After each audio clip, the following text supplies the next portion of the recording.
Parties have never really been my thing. They're always such a hassle and takes too much effort and time off my day, prior plans and commitments canceled, all for the sake of playing along with others. Welcome everyone. I hated them as a child. Please, make yourselves at home.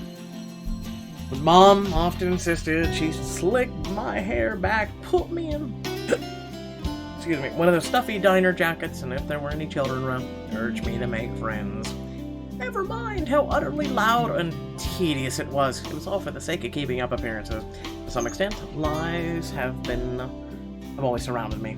Long before I was chosen what I wanted to do with my life. Luckily, there were easy ways to tune everything out, and much to my mom's frustration, I always managed to sneak my CD player along. I kept to myself and to my music and had my own little world. Until I learned to observe. It's a simple matter of awareness, really, and for someone with keen eyes, a skewed necktie or a simple flick of a wrist alone could tell volumes about a person. I still don't like parties, especially ones as big and fancy as the Wrights' housewarming.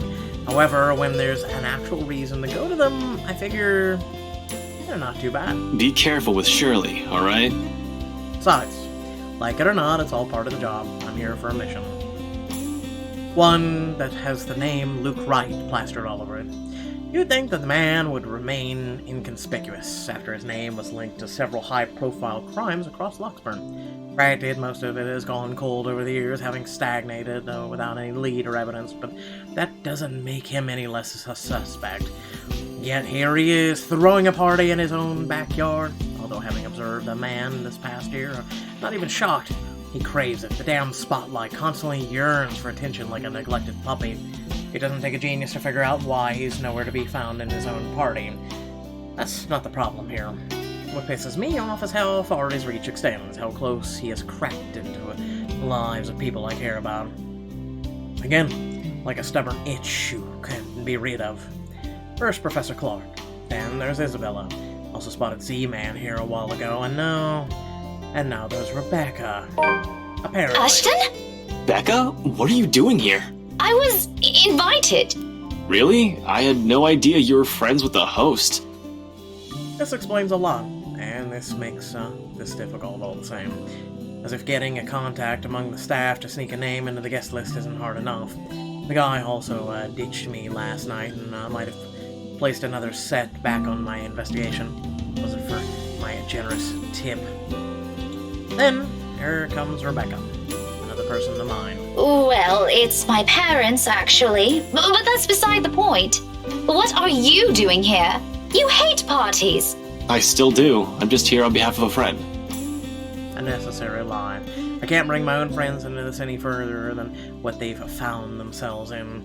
Because if Luke Wright so much as harms a hair on either Zach or Rebecca's heads, there will be hell to pay. Ring about Isabella's brief dealings with him is stressing in and of itself. I doubt he'll attempt anything in front of other people, though. I would tarnish his glorious reputation. He values appearances more than anything. That doesn't necessarily mean he isn't capable of it more often. In fact, and on the off chance he does something, I wouldn't be responsible for my actions. That's rare. Do you have someone with you, then? Nope, just me. I won't be staying long. Well, if that's the case, maybe you and I can... For Zach and Rebecca's sake, however, I really hope this is simply just a housewarming. Even though something tells me it's anything but. Call it a detective's intuition or whatever. When Luke Wright's involved, nothing good has ever come out of it. I can't let my guard down here. Even more so, familiar car slows to a stop, and out comes... Chief? My presence here might be odd, at best, but I have an excuse. One that this man handed to me himself a year ago, along with a heavy dose of flattery for the newly promoted detective inspector. Can't exactly say the same for my good old boss, can I? Although to see him here chatting it up with the Luxburns rich and famous isn't such a big surprise in and of itself. No disrespect, man, but the guy is obviously a social climber. What is surprising is the fact he seems all too eager to mingle with the person of interest's wife. Just what the hell is he doing? Ashton, what's... Sorry, Becca. I need to... There's something I need to check for a bit. I'll talk to you later. Do you have a ride home? No, I had to take a cab here. My car wouldn't start this afternoon. But what about... What the shit is going on? I told you to get that old thing checked before, didn't I? You can head back with me after this. Anyway, I gotta go. See ya. Hey, be careful! About what exact? I don't want to draw attention to myself either, at least not until he's given me a proper reason to spoil a little party. Thank you for the invite, Anna. Husband still missing, I see. Cough drop?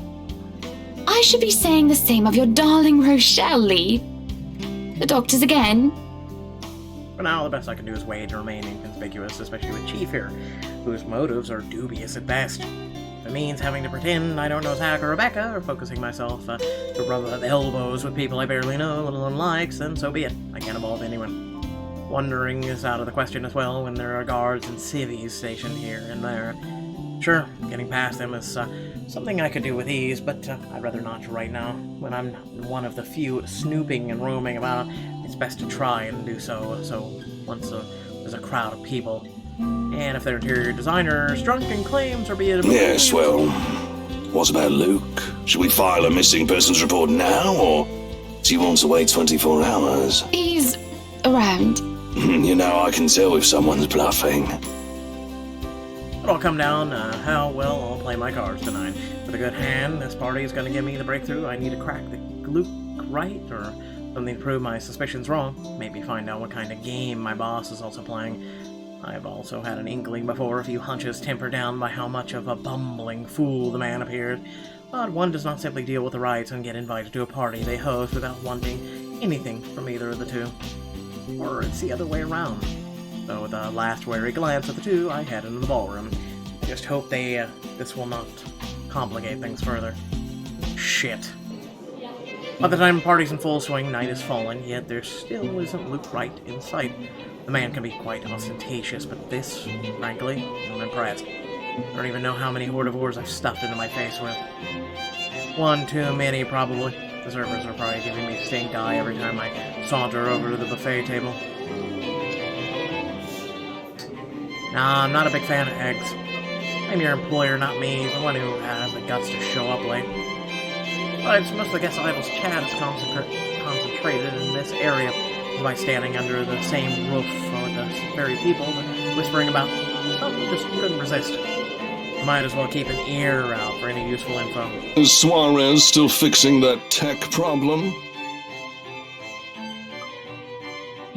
Tech problem? It's been 3 years. Sooner or later, the blighter will put 2 and 2 together. It's been 3 years. She might have already. If the red tape I'm being slammed with these past few months suggests anything, that or someone has been pulling the strings. I wouldn't be shocked. This case would not have gone this long if the scumbag didn't have a mule of some kind in the force. Shush you, we all know Suarez just wants an out.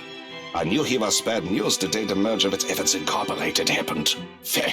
Glad I did not have to deal with that. But keep it down, someone might hear. The wife especially. The wife especially.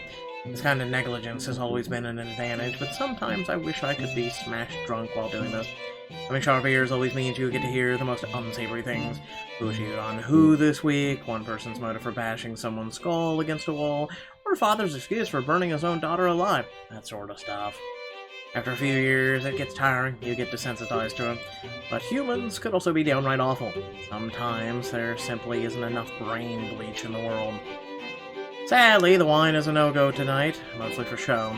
I'm up for another drive later for one, and I definitely want to be sober in case anything comes up. And something always comes up in assignments like this.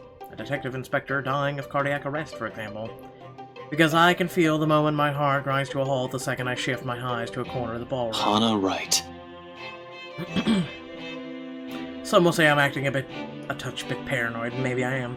This is a party, and she's the hostess, and it goes to say that she'd take time to mingle with her guests. And Hannah Wright, Nee Evans, isn't without her fair share of accolades. At least to the public, she doesn't seem like it. Unlike her husband, she's the one with the business sense, not to mention the impressive track record needed to manage a company, or effectively hide whatever irregularity there might be. She's clean, as far as my agents have been found, but it doesn't rule out a possible involvement with whatever her husband's up to. Even the Z-Man's personal opinion of the woman, there are certain gut feelings you really couldn't shake off. Now, Luke Wright, it came out clean in previous reports until I bothered to take a deeper look into it. What I found may not be sufficient to bring anyone to trial yet, but it's enough to nurture suspicion.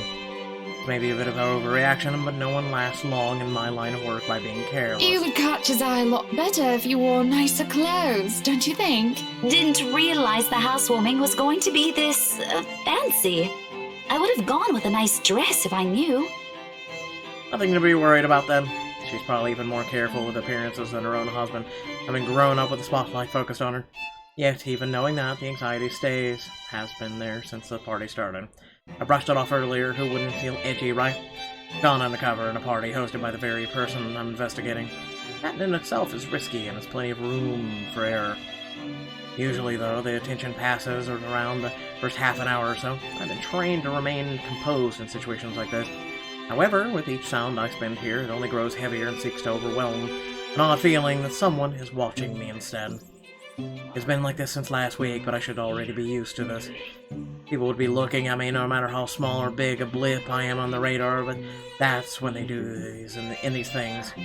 But when the feeling of eyes burning into my back lingers longer than necessary, I've been looking around every now and then to catch the culprit.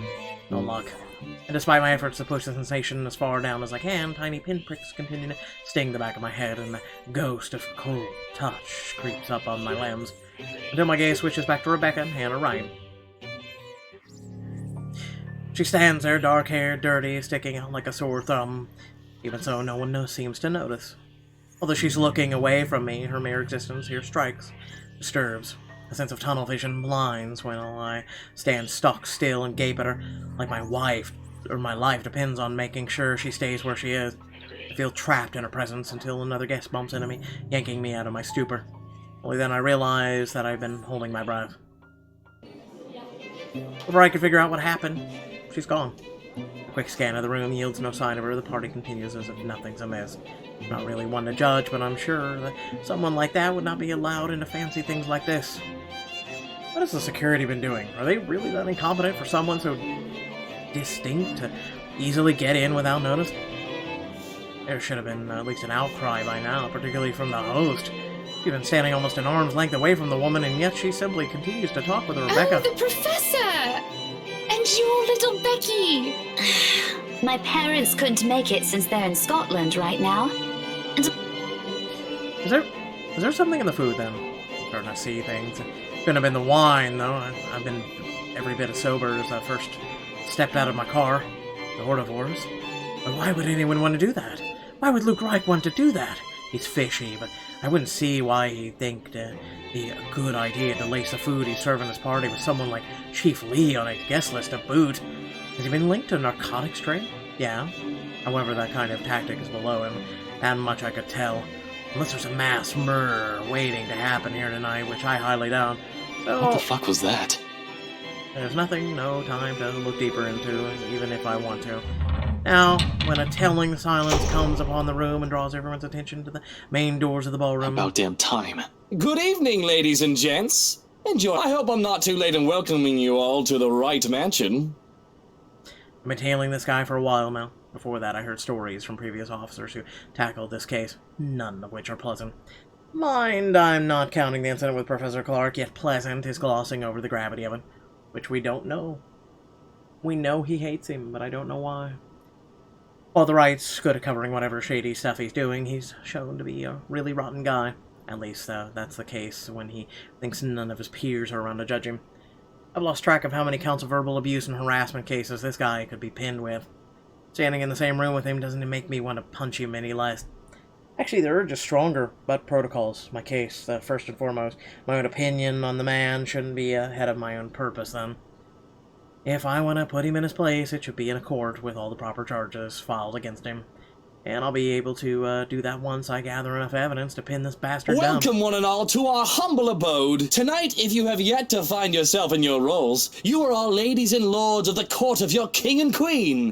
If you would excuse my presumptuousness. How many times do I have to hear this? Is it like a clue? So, enjoy the feast that has been laid out for your senses, as we only allowed the best to be served. Enjoy the rest of your night, everyone! Suppressing my annoyance, I prepare to step away from the crowd. Amidst the cheers and claps, now's a good time as any to move. Trying to find that something that Miss Kala woman talked about. In the first place, I have no plans to actually shake hands with the slime ball himself. The fake smile's plastered on my face while I pretend to listen to one of the other guests gossiping about him, all while slowly inching out of the ballroom. Unfortunately, before I could get any further. Are you feeling ill, Rochelle? Perhaps you need to sit down and... Rich people only have two ways to resolve their mess. Either they quietly deal with it behind closed doors, or they create an even bigger problem out of it, and it just blows up in everyone else's faces, or one way or another. Fun. No! Shut it, you munter! I ain't talking to The you! hell is a munter? I'm talking to this scumbag over here! You bloody bastard standing there with your smarmy smile! I don't see him with a smile, I'm not gonna lie. Not even a few seconds in, and this already is proving itself to be a big public spectacle. Why spend money on a television to buy daytime soap operas? You could just go to one of these parties and see the action unfold in real life. You get free food, too. Really, if I were an actual guest, I'd just take this as some sordid form of amusement. Watch your tongue! You're on thin ice, Rochelle. Where's your husband? Who even invited you? But I'm not a guest who's here for a good time. I need to focus on him even through this whole sorry tale. So I wait, I listen, I observe. Interesting, isn't it, though? That's the Chief Inspector's wife.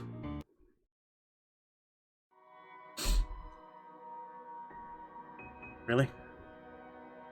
Okay. The morning after starts off quiet. Even the whole Salem Well residences seem unusually still. The open hallway, when I step out, is devoid of tenants. No sound coming from the other units either. It's almost as if something's brewing on the horizon. So he was... Hold on. Stop for a minute. He goes to the mansion. Did you not, like, go through the place, find anything, like, do anything? Okay. Let's just jump around. Alright. Peaceful night's sleep still does wonders for the mood, although I can't even remember the last time I slept without anything urgent interrupting. It's a nice break from all the bad news lately. If it wasn't for the insistent buzzing in my pocket waking me up, I'd sleep in. The ringing stopped before I could move somewhere private, but sleep has always been effectively kicked out of my system by then. Pity, I could use a little more rest until I have to face the other storm. Of course, I owe Rebecca an explanation. It doesn't matter if it's the whole truth or another hastily spun tale, although I haven't really figured out how to go about this yet. Unlike Zach and Isabella, who don't usually ask questions and are content with what little I could share, Rebecca's rather quick on the trigger. Will have to be set aside for later, though. Sup, I'm Ash from Deluxe City. Baggers, watch out, can't beat me. Looking for trouble? Better not lie. I'm a cool dude, pretty fly for an Asian guy. Sup, I'm Ash from Deluxe City. Baggers, watch out, This ringtone. can't beat me. Looking for trouble? Better not lie. The chief's name I'm a stares cool back at me, dude, almost pretty as if fly mocking for an me. Asian Sad. guy.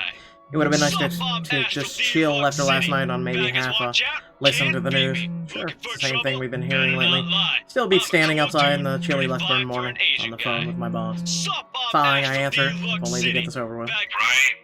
Where are you right now? With your mom. Now that's a tone I didn't expect to hear from him at this hour. Just thinking how this'll go already gives me a headache. Immediately I reach up and pinch the bridge of my nose to stave it off. This is why I won't ever drink myself senseless. What was that? I said I'm with your mom. Nothing, Chief. A pleasant morning to you, too. Or wife, which one is it anymore? He's probably calling to rag on me or complain about his wife, which is really none of my business, unless it affects my case. It seems like an unusual rich man cheats on his wife deal. Although I would have followed up on it if it were someone else's wife. But figuring it's the chief's, hey, I trust him to clean up if the missus is related to the Wright's shady dealings. This is why I left before they even hauled the woman out last night. I'm going to go around investigating cheating husbands and wives, and it's probably just that. Chief appears to have a different idea in mind, though. There's nothing pleasant in the morning. I agree with that. Anyway, where are you? Jesus Christ, if I have to answer this one more time. I told you millions of times before to keep your lines open. Your voice is so loud on the phone. He did not. He did, not only him. Zach, Rebecca, Isabel, all of them have said the same thing numerous times in the past. When I was undercover last night, a phone call's the least I want to happen. when there are other things I need to focus on at the time. Besides, we have radios and work-issued phones. Why isn't he using those channels if this is urgent? Just woke up, sir. As awesome as it is to hear your voice this morning, it really is early. If you could give me a few minutes just to wake myself up, that'd be swell. No need for that. This won't take long. Is something wrong? Am I needed at the precinct ASAP? Oh no, everything's good over there. Just... Your voice is so grady. Look, kid. Pray. Don't take this personally, alright? You're off the Luxborn firm case. Starting today. Well, I did not expect to hear that either. This must be some kind of cosmic joke. I allow some awkward seconds to pass. Chief must be pulling another one of his awful pranks. Out of his bad mood or a severe hangover, maybe. Everyone knows that this was, given the chance, he exercises no control with his drinking. If it wasn't for his wife causing a stir, he'd probably be trashed an hour in the party. He likely drank more after they threw her out of the ballroom. Besides, his sense of humor has never been good. It's just infuriating most of the time. But when he doesn't follow it up, if I sound a tiny bit frustrated speaking to my own superior, I'm not the one to blame. Wait, no. What? Are you kidding, Chief? Is this one of your practical jokes again? The Temps won't say anything about it, but It's not that. They're orders. From the higher-ups. Right, because they found out your wife was sleeping around on you. And, yeah. The higher-ups. Yes, my favorite word. Since when did the higher-ups ever care about a criminal investigation department, Dad? As far as I could tell, they don't give a hoot if CID is filled with cold cases as long as we keep the spending low. And when I need to view those old cases files, though, they're locked away in the archives. You're going to have to check up with the higher-ups. I need to access those reports, see if the higher-ups will allow on every step, every move. In this case, there isn't one that hasn't been gated by some authority. If it's not the chief, it's the commissioner, or so they always tell me. Makes one wonder why they keep bothering assigning it to anyone. Not a single one of them has done anything to help move the case. And they wonder why it has taken this long for even a hint of progress to show. you can't just drop this on me. You can't just take me off like that. Yes, I can. And I'm sorry, Ashton. I will smack you with my shoe. You're a good detective. One of the best I've seen in years, but... 3 years, Chief. 3 years! 3 years since that anonymous tech leak blew up. Since Luke Wright's name was openly linked to several nasty dealings within Luxborn's corporate world, some of them involving deaths. 3 years, and I was the only one who made it this far, made much progress that officers with more experience weren't able to do when they handled this case. And just within a year, and with barely any help from the damn brass at that, of course I'll be pissed. Do you know what would have happened if I didn't work my ass off on this thing? If I didn't dedicate a whole year of my time on it, it would have gone cold. Like every fucking case Luke Wright has been linked to. I saved this from getting thrown into the archives, sir. I'm getting close. If you could just... I'm fully aware of what you've done, Prey. But the Commissioner hasn't been happy with your progress. The Commissioner! Still too slow by their standards. Oh. Too slow? Well, what about those reports I filed? I've documented every freaking thing for them. I've given you every important lead I can gather. Isn't that enough? They need results, not a bunch of research papers. Not one baseless assumption after another. Your Concrete voice. proof, Frey. Oh god. I'm really sorry. They've already made a decision. Can we get off the phone? They're going to pass this on to someone who's been in the force longer. Someone who has more experience? They meant nothing by it, but you're still too young to work on a case this big. Chief, I've already done more than what those old farts ever did behind their desks. All of it, within just a year of being assigned to this. Watch your language, Frey. Those are your superiors, I'm not some damn rookie fresh out of training. I'm as qualified as they are. Futile. I know it is. They'd never say it within earshot, but from the very minute I stepped into their precinct, a lot of them had underestimated me, from their stares alone to the assignments I get. To them, I'm just a kid, too young, too green, too inexperienced, and once they pull that card on me, every argument I get have thrown out the window. No matter how logical it is, how much I've accomplished, the record says, or the amount of work I put in every investigation they've thrown my They're all way. aware of your skills, kid. You wouldn't have that badge and rank if you weren't good enough.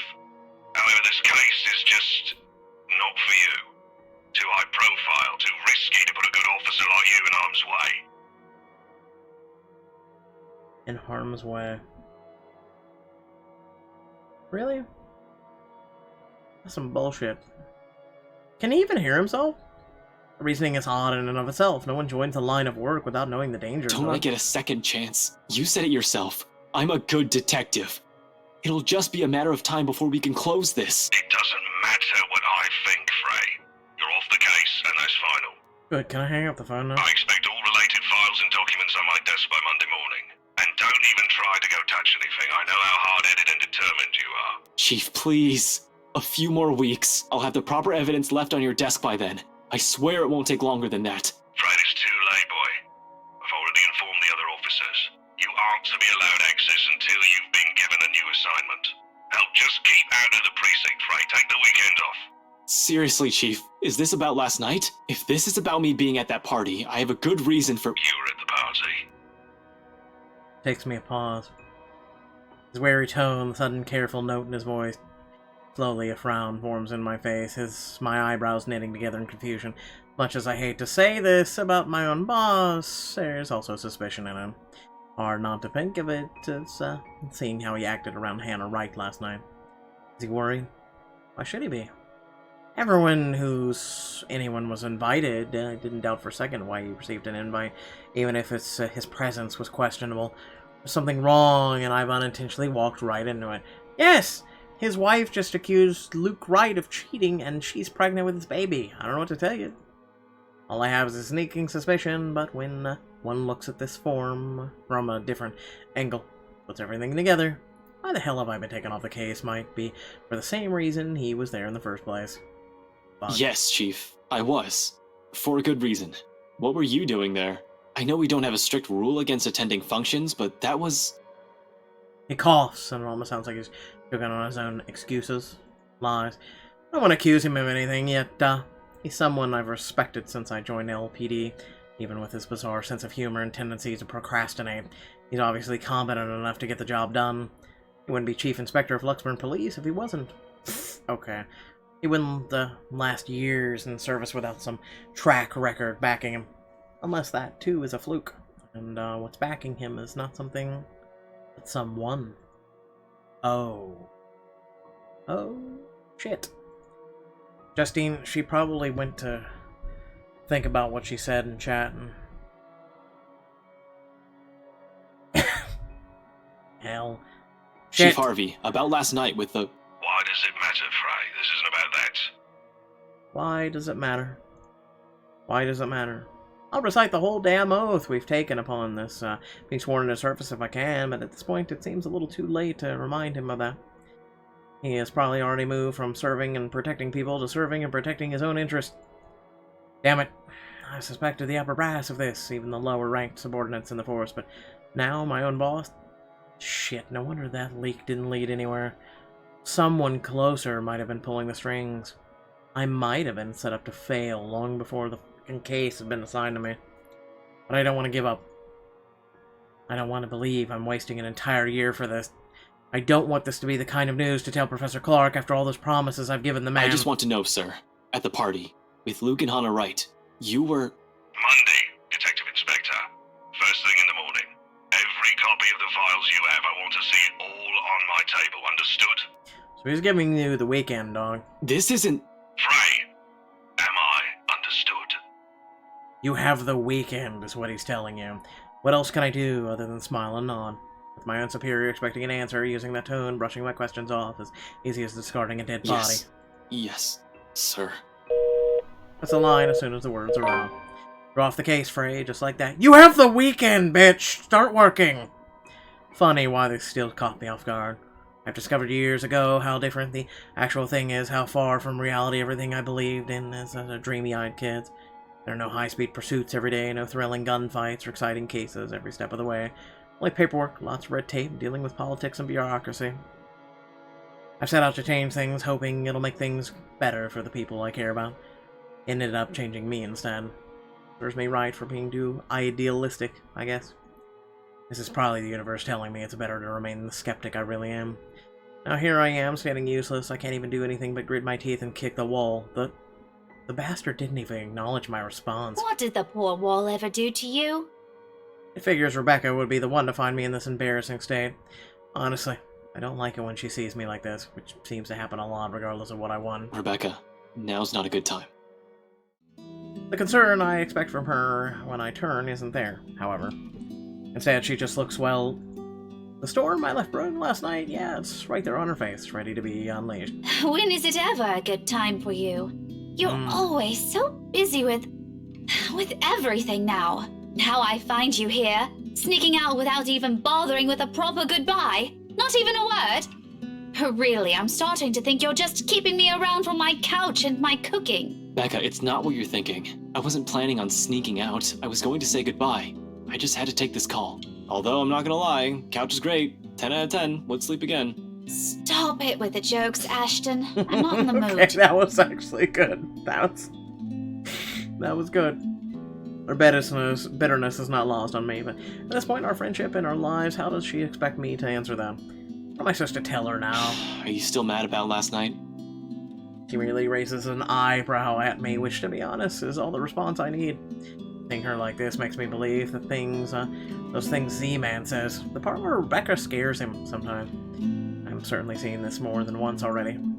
But the familiarity of it doesn't really take away from the downhill turns this conversation's starting to take. Only an awkward cough serves as a way to install. Okay, of course you're still mad.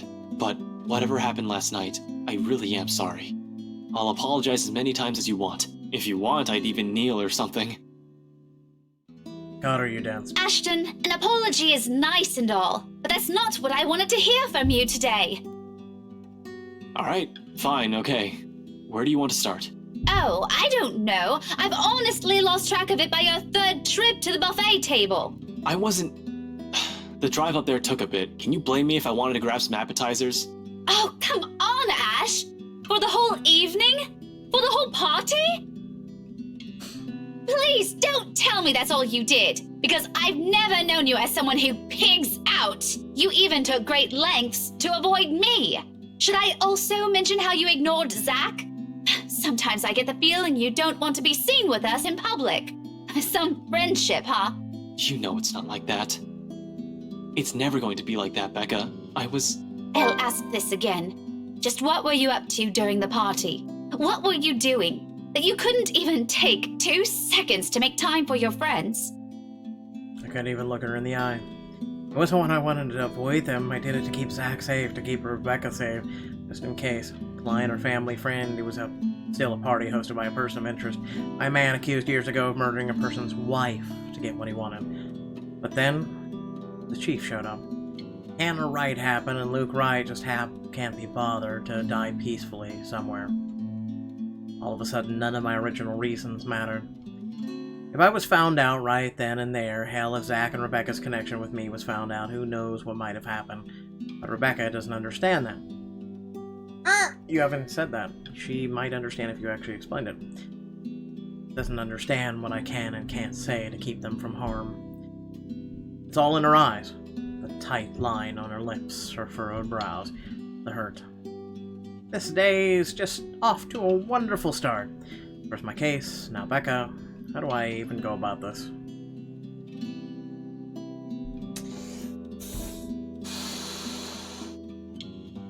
I mean, it's not really confidential. I mean, it is, but it isn't. Stretch the truth.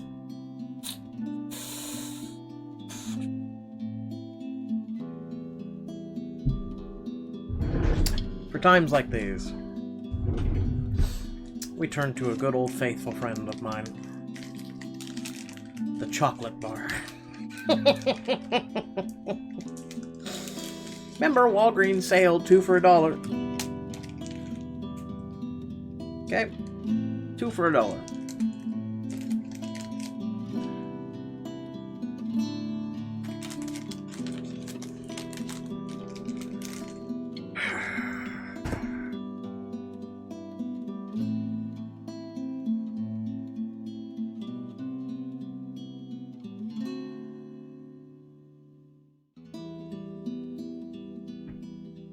Stretch the truth. Obviously, I can't just say, hey, Becca, you know the Wrights are suspected to be the ringleaders of a crime syndicate and shit like that. protocol or otherwise. There are so many things I'm not allowed to tell the others. Even if I'm able to share the information with civilians, knowing anything could very well put them in danger. That's why I keep it vague. I scare the facts, or when push comes to shove, stretch the truth and lie through my teeth. It's a necessity I've grown to deal with. It's also become a part of me, no matter how much I loathe doing it. I mentioned it, didn't I? I was there on behalf of someone else. I was on business, Becca. I wasn't there to have a good time. She doesn't look convinced at all. Although she's a very picture of someone who's at least willing to listen. Her glare effectively takes a good 20 off my current years. I feel like a kid again, being reprimanded by my junior high teacher for sleeping in class. But getting away with that, it's easier than with this one. It's a thing that someone you've been friends with for so long, they're the ones who know you inside and out. Good grades wouldn't be enough for Rebecca to let this whole thing slide. You couldn't even spare a single second to mingle. I was caught sleeping in class, but people just laughed because my head was down on the desk and I started snoring. What was I supposed to say? Hi, fancy meeting you here. Would you like to dance? By the way, those appetizers were really good. You should try some. Like that? I've got a boss guy breathing down my neck. I don't exactly have the luxury of doing as I please. This much is true. My reasons for being at the party too. However, Chief's presence last night made a lot of things difficult. Approaching them was out of the question when there was someone watching, a person who knew the reasons why I was there. It turned out to be a good call on my part. But for someone who's already angry beyond reason, everything will only sound like an excuse. Cut the shite. I saw you stuffing your face with the deviled eggs, while your own boss is off on the other side of the room. You didn't even exchange a word or a glance with him either. In fact, I think you're also avoiding the man. Just say you don't want to talk about it instead of lying to my face. I do feel guilty, still. We've already been down this road. This is something I've done so repeatedly in the past, something she's heard from me more times than all my fingers could count. Something I've just had to get over with at this moment. I'm sorry, you know that, Becca. I really, really am. I wouldn't do this shit if I didn't have a good reason to. And you know that I don't like you lying to me! Technically, I can at least say he has not lied. If you can't tell the truth, just don't say anything and shut your gob! I swear, Ashton Frey, you are just so dense! I cannot fault you on that. I'm so angry. I can't even bear to look at you right now because I swear I'll knock you right off your block! Please?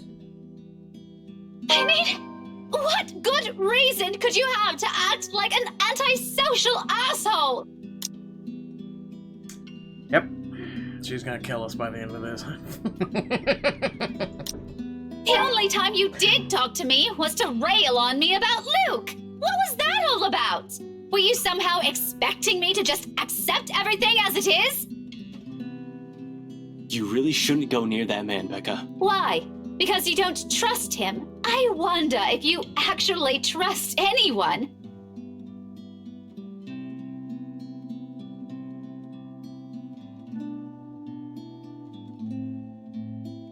You've caught me. Aside from the three of us, Zach, Isabella, and myself, do you even have any other friends? No. If you're perfectly fine with that, then go ahead. No one is stopping you. But don't expect me to share the same views. I can have a life of my own. Friends that I don't necessarily share with you. I'm an adult, Ashton, and I can make my own bloody decisions. I sure as hell can choose the people I want to let into my life. And she's ranting. Of course she's allowed to do as she pleases. I never mentioned she couldn't. Us growing together doesn't mean I always have to be just the two of us. It's a dumb idea to believe in when nothing else remains consistent. Things will inevitably change throughout the years. She'll make friends with people outside of her little circle. I'm just as free to form relationships with other people. But why, of all people, did it have to be with him? Why does it have to do with Luke Wright? That guy is nothing but trouble. How can she defend a guy like that? She's already calling him Luke, for Pete's sake. I trust Zach, I trust Isabella, and I trust you, Rebecca. So why can't you trust me on this? You need to stay away from that man. Because I really wish I could tell you. And what was that saying Isabella mentioned before? A liar is a brother of a thief. People who'll look at me now will probably say I'm a hair's breadth away from being a criminal. Z-Man said something like that once a few years ago in our friendship. I laughed it off back then, but no. They're probably right. Little by little, I'm becoming the very kind of person I hate.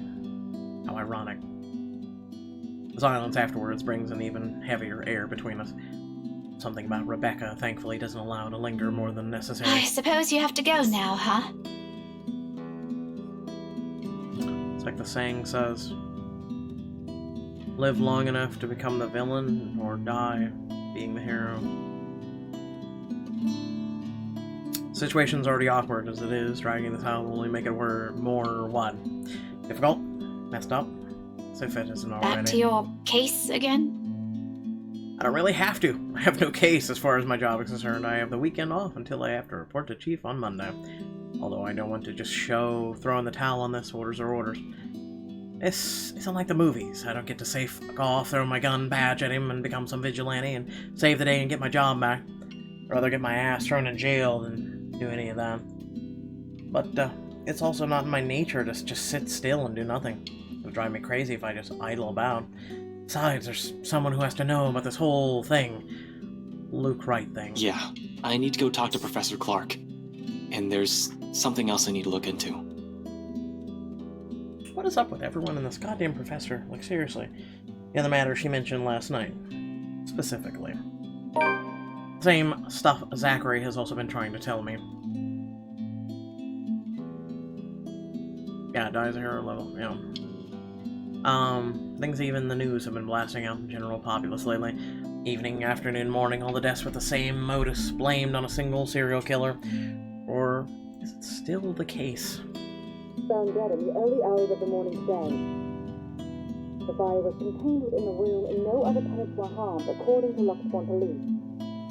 We're grasping at straws as far as these murders are concerned. In the first place, I'm not even the one heading the investigation, yet look at me treating as if it's another high-profile case on my shoulder. How sad is that? Although 3 of my friends have been mentioned seeing something strange, I don't want to go into that line of thinking for now. Yet, not yet. Not until I've exhausted every logical argument I could throw at it. To be honest, though, I don't know how to take all of this anymore. I've already given Isabella my word. It'd bother me more if I didn't follow up on a promise I made to her. And after Rebecca's claims last night, there won't be enough sarcasm in the world if I want my friends been telling me it's true. I can already hear Isabella's laughter, in fact. Figures. What else can it be? It's not another case. It's something else. That issue Isabella mentioned yesterday morning. I'm sure you remember. You were there. Well, at least you're not neglecting all your friends. Becca, I promised her I'll... She doesn't wait for me to finish. With a roll of her eye, she turns around and shuts the door in my face. Because you're a dense asshole who doesn't realize she loves you. And you're talking about another girl and doing shit for her. Oh my god, I have no idea what I said this time, but... I probably deserve that. You do. I'll just have to fix this some other time. By then, her temper is sure to have cooled off significantly. Hopefully. For now, I can't laze around. Gotta attend to things that matter more. Professor Clark first, deliver the bad news, and then issue the BRC and Isabella. Maybe I'll drop off by Zach's, check on him, hear what he has to say. He'll also read the damn letter. Also, I've been saying odd things about a bunch of photographs. I might as well, while I'm here, playing a paranormal detective, or was it supernatural? I can't remember. They're one and the same. Whatever, it won't hurt anyone if I try to get to the bottom of this. If nothing comes out of it, good. Everyone can shut up about the stupid curses. We can finally get back to a track of our lives. On to more important stuff. If there is something. Are you two done? There's a moment of confusion when I don't see her familiar ponytail about, only to find her standing behind the door to her apartment seconds later. Isabella holds it open, though only slightly, as if to hide from anyone who might happen to pass by. This early on a lazy weekend? I doubt anyone would. But from the gap and what little light there is behind her, I could make out the appearance of someone who just clearly gotten out of bed. Hair is completely disarray, eyes still heavy with sleep, and a small pout on her lips. She hasn't even gotten out of her pajamas. I look away before my sense of decorum kicks in. We might be friends, I even dare say we've grown closer over the years, but that doesn't extend beyond the bounds of propriety. Bitch, please! Christ, even Rebecca never greets elderly visitors in her sleep clothes. No, not pajamas! Shit, I've greeted the pizza guy in my boxers. I'm confident. What?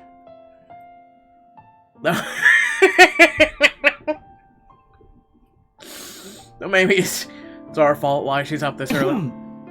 Still, heat makes a slow crawl up my neck, one that I quickly downplay with a solid call. Isabella, you're up early. I'm brave. Lame. No, I'm not. I'm usually up at this hour. You're the one that usually sucks at getting up early. Says the person who looks like she's just fallen out of bed. Instead of the usual quip, she simply averts her gaze to some point behind her, and although it only flashes briefly across her face, an expression of hurt flickers in her eyes. It disappears the second she turns her attention back to me, but that moment has sent a worried tinge in my stomach. I've seen it in honor plenty of times before, just never in a manner that unsettles. Feels, I don't know, off this time? I didn't say anything wrong, did I? Hey, are you... Anyway, was that Becca with you? You both sound like Mama and Papa when they fight. You're awfully loud. If we get another memo from the landlady, I'm asking the guard to ban you from ever entering this place. Damn. Me? Becca's the one almost shouting. Yeah, well, she lives here. You don't. Damn. You have no excuse. You're the suspicious-looking person. Thanks. Glad at least one person appreciates how I pretty up this place. Don't flatter yourself. This place would be so much better without having to see your face every few days. These hard truths. Falls out with another pout. About her ruffled appearance, particularly how puffy her eyes are, I notice just now that takes away from the intimidating effect she's trying to show. Really, right now she just looks like more like an angry puppy. I might have laughed had it not been giving me another nagging sense that something is definitely wrong with her. What? Has she been crying earlier? That is worrying. She rarely does that. The only time it's happened, the only time I've ever seen her genuinely tear up over something, I think that was about Devlin Court, the night at the bridge. I want to ask. She seems determined to keep it to herself, though. Did something... About yesterday, Ash. The things we talked about. Do you think we can take a look at it today? We? I never said you're coming with me. Don't worry, I didn't forget about it. You'll be the first to know if I find anything. No, I want to go with you. I'll be ready in a few. This won't take long. Says every woman ever. Isabella, you really don't have to. I can handle it on my own. You'll just... I won't get in the way, I promise. Besides, maybe I can help. You know, if there are files you want to check. I don't like what she's implying. It's true, LPD's having a hard time with this, but taking Isabella with me, it's out of the question. Under normal circumstances. You're the one who's going to get in trouble if you do that. You said it yourself. You need information. And I can help you get that. And it's not like it matters anymore.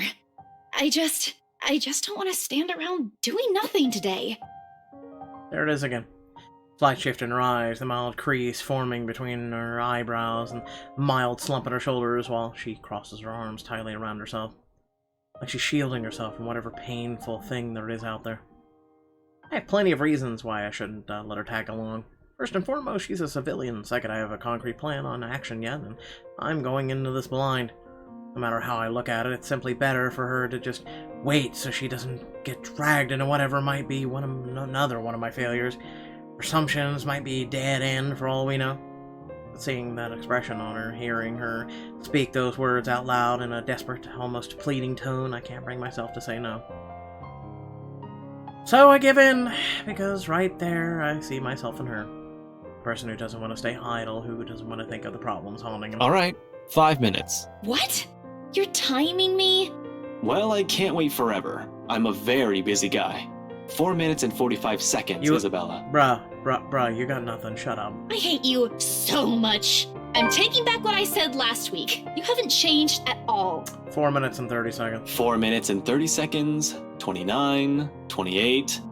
I'd hurry if I were you. Ugh, you're awful! I hope you never get a girlfriend. Slams the door right after, although my chuckles, the mirth and the lightness in it linger. And with her, those have always come easy somehow. even as its echoes fade and the only ghost of a smile remains. It's not like I'm looking for anyone else. I want to tell her. It's not because I can. I won't. I'm the one who has chosen not to, until I fixed myself, until I found myself underneath all that guilt and all those lies I've been telling all these years. Because no matter how heavy the weight of these feelings are, I'm not yet worthy of them. Her. Until then, little words and gestures are the only things I can offer. Minor stuff such as sticking deeper into this thing with BRC in order to ease her worries. I'm not even sure if this'll give us anything. Pretty much this is a love triangle. Rebecca loves him, he loves Isabella, and Isabella loves no one. Okay, this is wonderful. Can you three just get a room together? Not even sure, okay. Unlike the firm case, which I already have proper leads on, I'm just going by her words on this. Speaking of the Luxburn firm case, I still have to inform the professor. The apprehension's there for sure. I've made a lot of promises to the man, and I still would have preferred to tell him in person, not over the phone. It's better for him to hear it from me rather than from a stranger. The railings offer steady support while I wait for him to answer. I'd like to think I can do this without losing my nerve. The grip on the bar surely tightens, though. It's like all connects. Ashton! Not running today, Professor? He's usually at the park on late Saturday mornings as long as it isn't raining cats and dogs. Keeping him young and healthy, he says. He's certainly fit for a man of his age with a sedentary job. Oh, no, not today. Definitely at the usual place, though. Cheers and laughter, likely from children and families, filter through the receiver. I tend to avoid the park precisely because of this. No use reminding myself of the could-haves, even when it's already over. Mom's doing well with her career. Dad's also fine the last time I visited, although neither remarried. They're both content with their lives as is. I'm probably the only one still caught up with it, hence my aversion. But all in all, it's still a pleasant sight to see if you're the kind who takes joy in such sights like Professor Clark does. Just thought I'd enjoy the nice weather before it takes a turn for the norm again. To what do I owe the pleasure? The guy certainly seems happy right now in any case. I almost don't want to break the news to him. Better to get this off quick as long as he doesn't shoot the messenger. He's not the type. However long-held resentment can change a person. Even someone still as mild-mannered as the professor. I was hoping to talk to you about the case. I suppose I'm just the downer today. As soon as I say the words, he pauses, and the lightness in his voice is gone in an instant. Every time we talked about this in the past, he does that. He's probably trying to gauge the situation based on the tone of my voice. Perhaps it's a good thing I'm delivering the news through the phone. Who knows what you'll see in my face and my mannerisms. The art of keen observation. I learned it from the man. He probably already has an idea what this is going to be about, from my manner of speaking alone. You aren't in trouble, are you? For a second I hesitate, looking at the dirt beneath my shoes. But I manage eventually, after a long, ragged draw of breath. I pick up where I left off, though still fumbling with my words. Well, I'm in a bit of trouble, if you can call it that. Ashton! He only assumes that tone when there's a reprimand at its heels. But I'm not in danger or anything. You've said that same excuse a million times before, Detective Inspector. That exhausted rasp in your voice tells a different story. It's nothing like what you're thinking. Don't worry. I was taken off the Luxborn firm case. I expect anger, frustration, maybe even disappointment. But all he gives is a small sigh of relief. Is that so? Well, at least you aren't in danger. Liz wouldn't be too happy if she heard you right now. Liz. Aunt Liz. She insisted I call her his late wife.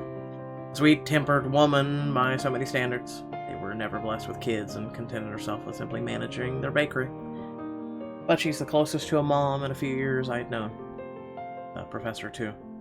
In the absence of my own parents in my life, the two filled the ache their divorce left in me. Believe me, you'd get an earful. You don't want to show up at her doorstep looking like you haven't slept a wink either. How many years has it been since? 9? 10? I can still remember it vividly, two men, primly dressed, briefcase in hand, and a stern look on each other's faces. They were already frequent visitors to the bakery for a few months, something about the lot being a prime property in downtown Luxburn. I think they were hoping to settle a deal with them, but neither of the couples gave in to their demands. Why should they?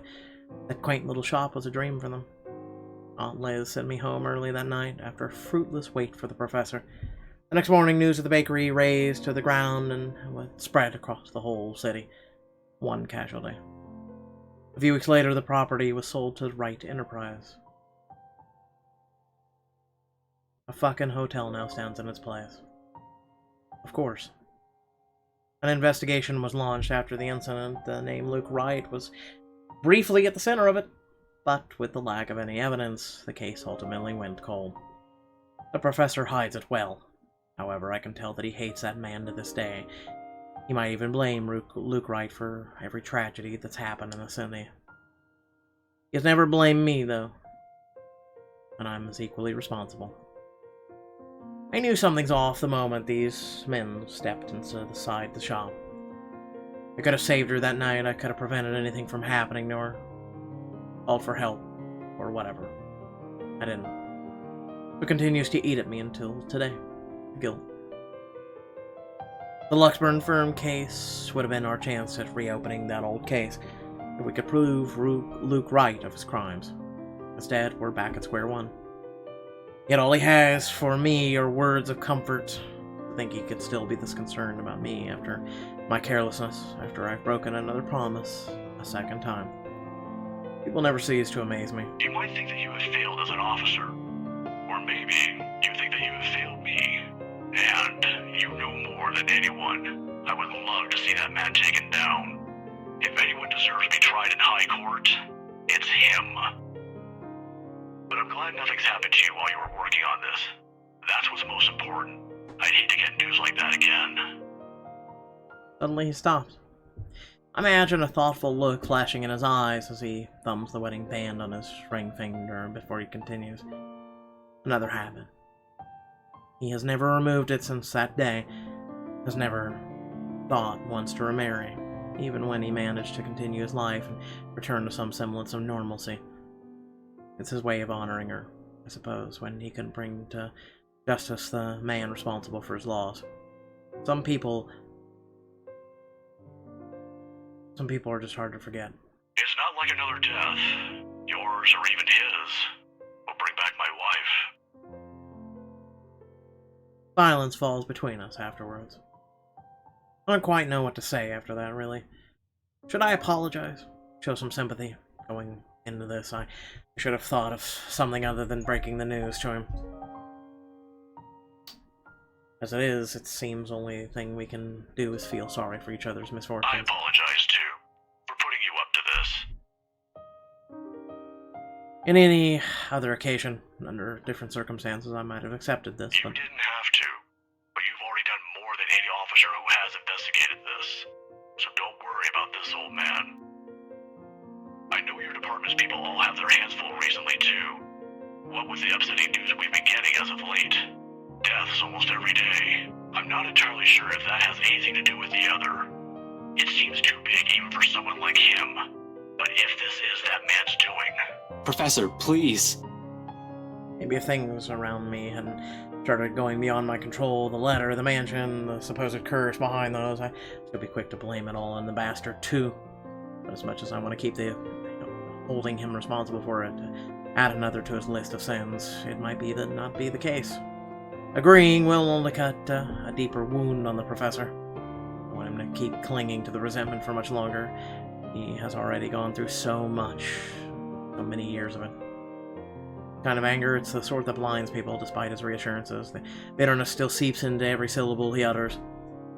It's one thing for me to act like this. It's painful to watch someone I've considered a second father to go down this path. Please don't apologize. It's really alright. I can try to get it back on Monday when I meet with the chief. No promises, but if not, I'll make sure to keep an ear out for any news. Chief said he's passing it on to a senior officer. I should be able to catch a few tidbits every once in a while. But I swear I won't just give up on this. I'll do everything in my power to get Aunt Liz's case reopened for you. Promises. Again. A bad habit at this point. I wish I could do more for him all this time. I've prided myself over being the one to always know. Because suddenly, aside from Wright and the murders plaguing the city, I have ghosts and curses to worry about. Things that are completely out of my depth. Professor Clark's right in some way. Things would be much easier if we just blamed Luke Wright for all of this.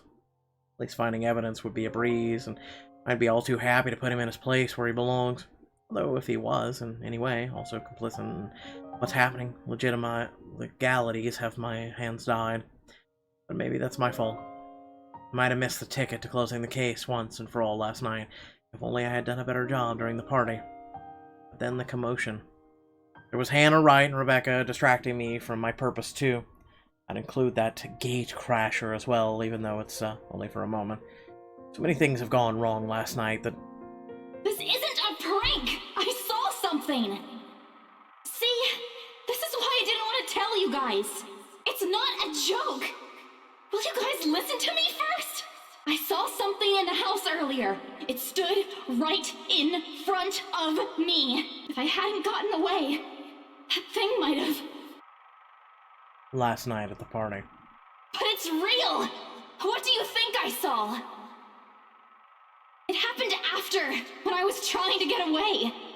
I almost got stuck in the same room with that thing. We're all in danger. I thought you were my friends. Why don't you believe me? Speaking of which, we've been on this call for a while. Why hasn't Isabella come out of her apartment yet? That woman. Why don't we all calm down first? I'm sure Isabella has her reasons too. No need to be hard on her. Shit. If that was what Isabella has been warning us about, if it was the same thing Rebecca talked about last night, or what Zach told me about a few days prior, how many of these instances have I dismissed since reading the letter? How many people have I ignored and passed off as some effect of fatigue or lack of sleep? Even last night, hallucinogen lacing the food is the first thing I considered, purely because that's what my training dictates. It's a mindset I've grown used to. It's a setting the gears in my head automatically takes in a situation like that. Of course, I'm not discounting all of that yet until I have enough information, something to form a conclusion from. Proof. In whatever form it may come.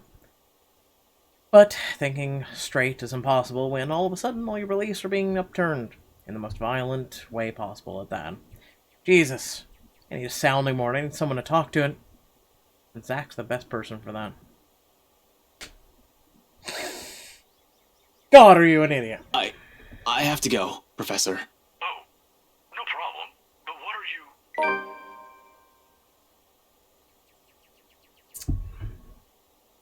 You just hung up on your second dad. This dude is dense as... Okay? I don't have time to stop and listen to what the professor has to say as I cut the call short. In the same second, Isabel emerges from the apartment. Like I said, plop. Fully dressed and ready for the day. That was the same goddamn thing she was wearing. As usual, she greets me with a smile, but it falls just as fast as she catches a glimpse of my face. Shame. That would have been the first comfort thing I see today. It annoys me that I'm partially responsible for the worried one replacing it. I must look like close to a picture of someone choking or dying, because there's nothing but concern in the first word she speaks. Ash, are you... Do you need to go to the bathroom? Yes, I have to poop. Excuse me. Yeah, no, I don't, okay? But we should hurry. Come on, don't forget to lock your door. Seriously, you look like you're about to fall over. Are you alright? Because if you're planning to faint right here, I won't be able to carry you. Yes, don't mind me. I just remembered some... stuff from last night. I need to talk to Z-Man about this. Mind if we drop by his place first? Shouldn't we call him? To let him know? It's still pretty early. No. Though we'd probably arrive there around noon. Also, what do you mean about this? Is Zach... He was also there when I opened the letter, right? He read it too. I'm sure he's fine, but it wouldn't hurt to check on him. To make sure. See if he'll say the same things you told me yesterday. If he's also seeing things, if it's also the same woman I saw last night. I'm not saying there's really a curse yet, but we have to look at this from every possible angle. And don't worry, he won't mind. He's probably just watching TV right now. Let's go. Or is he? Okay, but speak up if you're not feeling well. You really look like you're choking on something.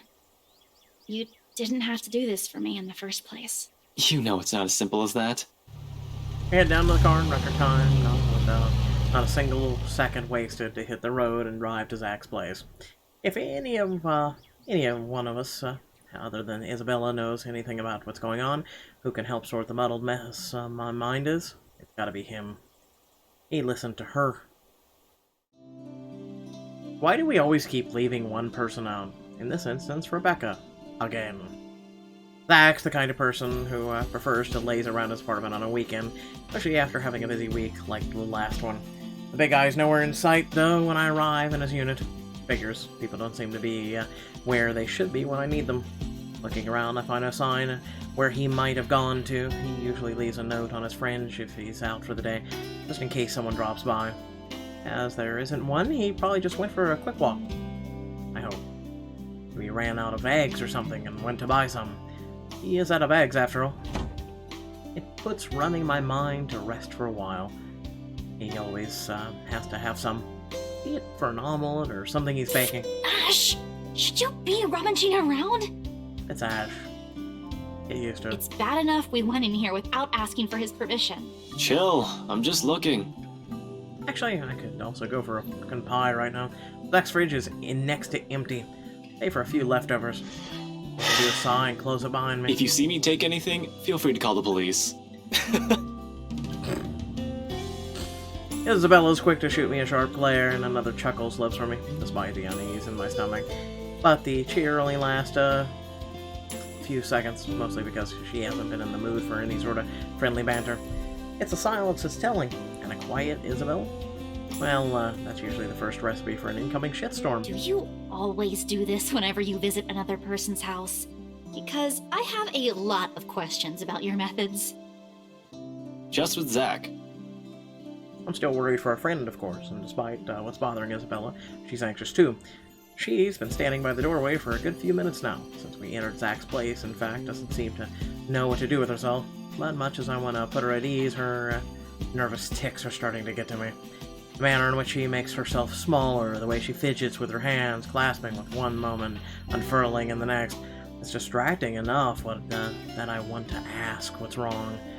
I thought she'll give me a straight answer, though, and the best I can do is hope or help her temper with it. You don't have to hang around the door. You might be here for a while. You can sit down. She hesitates for a second, but eventually takes the empty seat by Zach's study table. Aren't we going to look for him? Sure, we can, but where are we going to start? The grocery store. I can think of a few places he might be, but Luxburn's a big city. I don't want to miss the big guy if we leave, and... The trail log, making a vague gesture in the general direction of Zach's bed. The messy bed suggests he was out in a hurry. He didn't even bother to fold his sheets. And he apparently didn't bother to take his phone either. The cell phone's been left behind as well. Another odd thing when he has made it a habit to never leave it behind in a case a client calls. Wow, this really weird shit's going on, and you're a detective.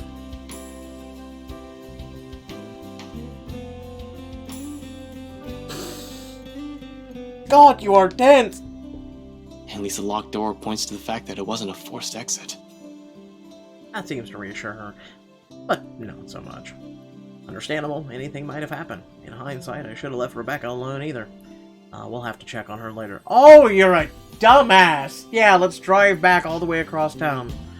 Maybe she won't be there either. We'll just stay outside of her place and wait for her too.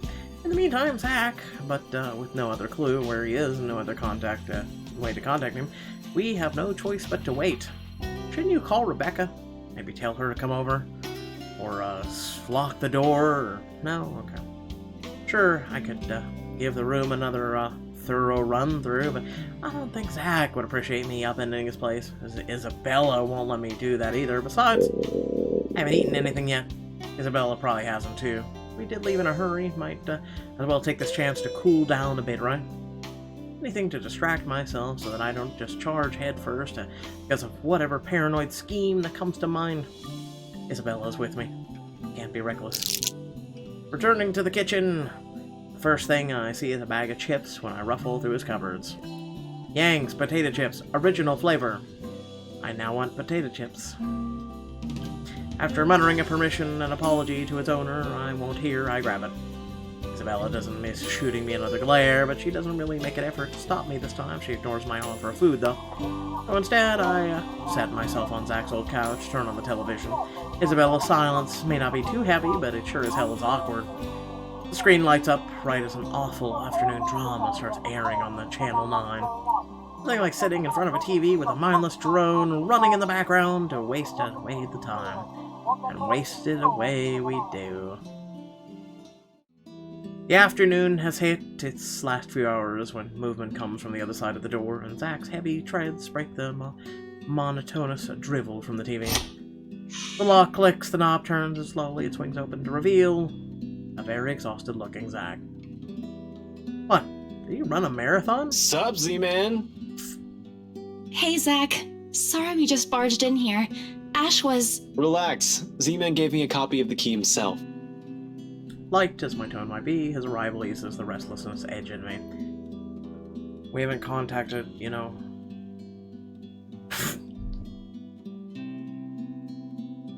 We've just sat here for hours and not contacted anyone to be like, yo, lock your door.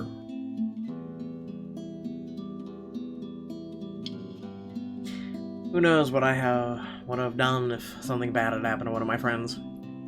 If another minute had gone by without him showing up, I might have resorted to unconventional methods. Only after you broke the 13th one.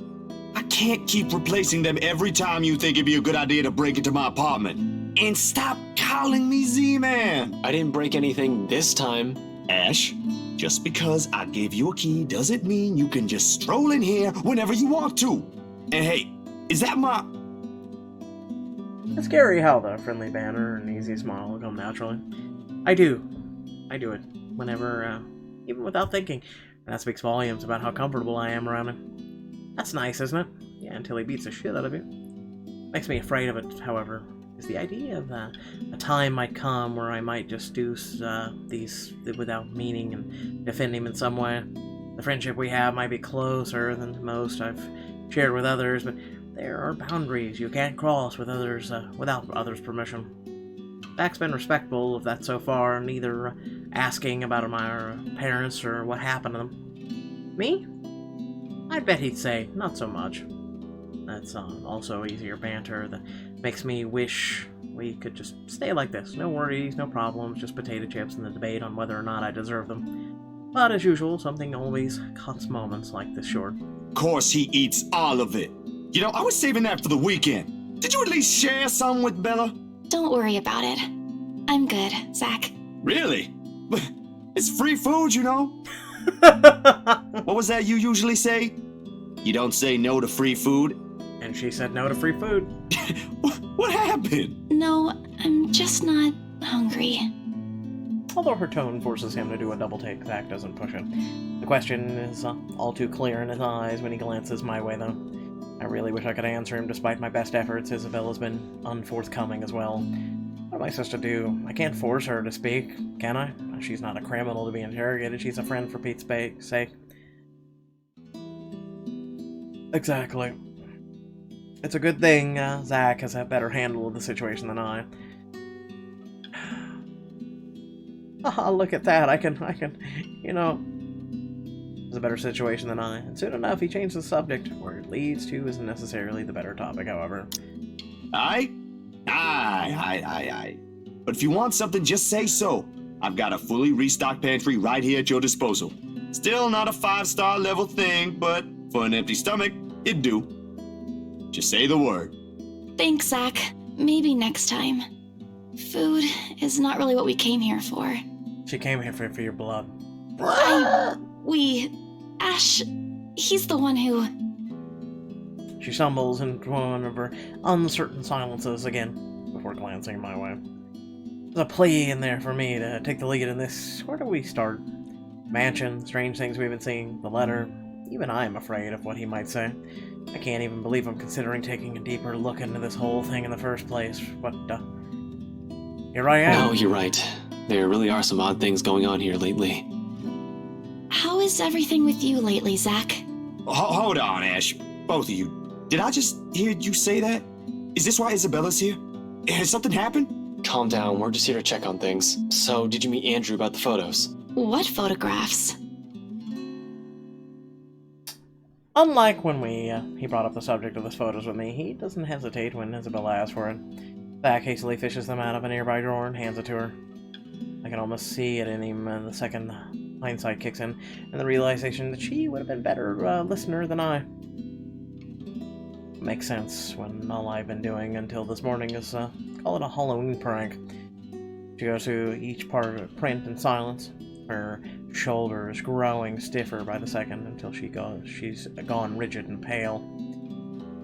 But it is the telling glances they exchange afterwards to speak volumes of the things running inside their minds. What did Andrew say about them? It could be one, but there's no guarantee it's a supernatural thing. It doesn't always happen, so that's a dead end right there. Now that I think about it, bothering that guy for this feels pretty silly now. But with the dreams lately... That's all?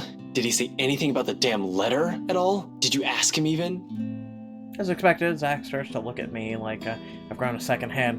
Yeah, I would too if there was ever a universe where I was standing in front of myself.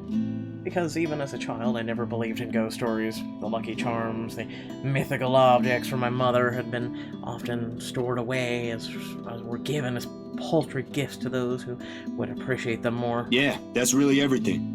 The letter kind of slipped my mind. The photos were more important at that time. There was some stuff about the local horror stories, though. Talked about the curses, and he was really fascinated with the story about a wraith asking for a sacrifice to move on. Kinda nasty if you ask me, but it does make sense if you simply go along with it. I'm not sure how this will help in the grand scheme of things. Why are you asking about this anyway? Rose's death isn't just a coincidence, Zach. It may have something to do with... I may have... Wait, stop right there for a sec. I thought you ain't buying this stuff, Ash. Just the other day, you said the exact same thing. Granted, I haven't eliminated every single possibility here yet, but what else is there to go off of from here? The word look Zach shoots my way doesn't help one bit in helping me gather my thoughts either. When that's what I came here for. Somehow everyone's suddenly just so worried about me. It's not like I'm pulling this out of my ass. I still don't, but even Rebecca, out of all people, claims there's something. Whatever this is, someone has got to look into it. Everything about this screams shady. And along with Isabella's warnings. What's occurring around Zach? What's happening around Luxburn since Isabella found the letter? Have you two seen the news this morning? Zach's puzzled expression is enough answer. Of course he hasn't. Another night, another nightmare. The guy most likely went on out as soon as he got out of bed to shake the images off. The memories have never really left him. Isabella, though... I haven't, actually. Mama called, and I was busy. That could easily mean anything. Did her Kuya, her older brother, end up in jail again? He had to bail him out numerous times in the past, though all that did was piss her off. Not sap out every inch of cheering her. Or is it the other brother, the younger one, that keeps insisting that he'll quit school so she could come home? It was 2 years ago. As far as I know, she already sorted that one out. It couldn't have been her father, right? Though with the mansion sale, she's earned enough to cover every bill for a while. It should. But what is it then? No problem. It should be in the afternoon news as well. Whatever's bugging her, I doubt it's something meant for casual discussion. Else, she wouldn't have mentioned, or she would have mentioned it sooner. Checking my curiosity for later, I take the remote and begin cycling through the channels. A distraction. Not a good one, I admit, but it's definitely better than leaving her to brood. Eventually, I find one doing a recap of the morning's reports, and there it is. The poor guy is unidentifiable with how badly his body's been burnt. Murder via arson? That'd be logical explanation if I was the officer looking into it. Except they couldn't find the source of the fire. The fire didn't even spread. Found dead in the early hours of the morning today. The fire was contained within the room and no other tenants were harmed, according to Luxburn police.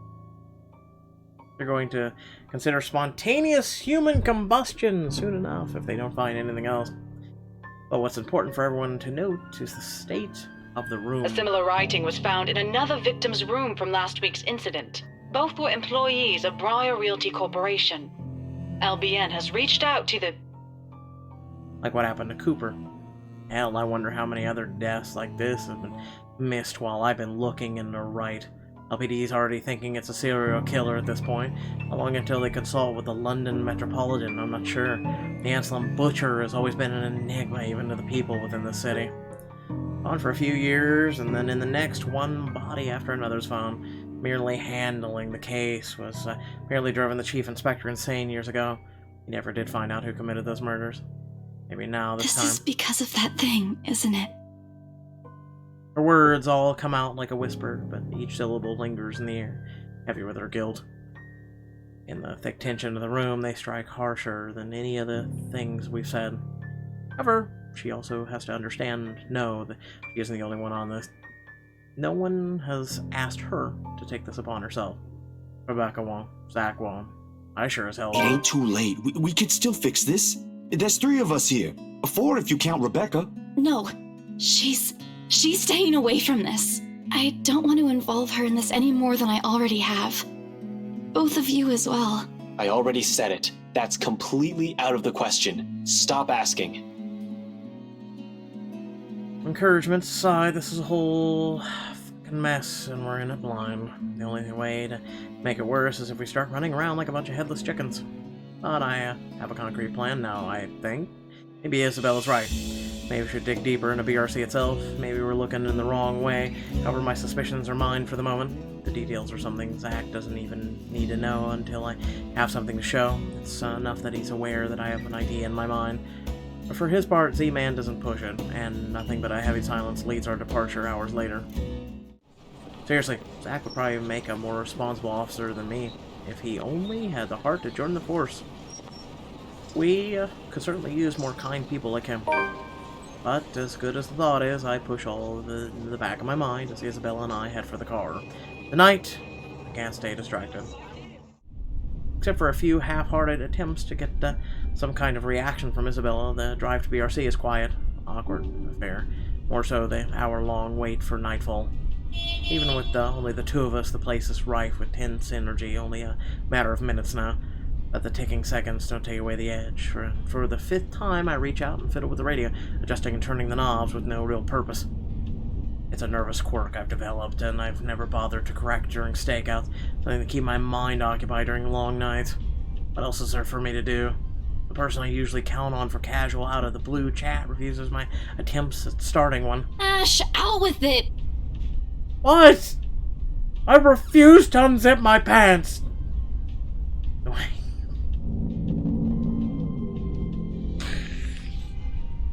The way she quickly falters in the silence after, in spite of the tone she takes, though, it makes me doubt if she really means anything for everything she's telling me right now.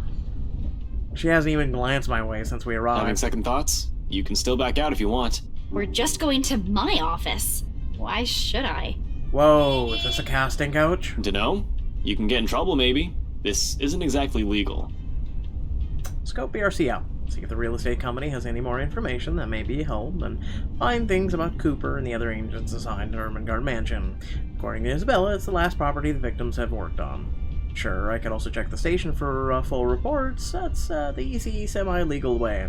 But I don't want to bump into Chief right now. The guy at the precinct will definitely throw me out on his orders as soon as they see me. Not that my plan right now is any better. I'm just breaking into a different place, more or less the civilian to boot. The latter still doesn't sit well with me. It never will, especially with this might put her in a very tricky position afterwards. She's been very careful when it comes to her work. Almost a model employee, as people would say. This is why is she throwing caution to the wind I'm now? not an employee here. I'm not supposed to be looking for any confidential stuff. Only people like you are privy to. If you mentioned earlier that this is your plan, I might have had enough time to think about it. I already promised to help if you need access to those files. I didn't think you'd want to see them this soon and in this way.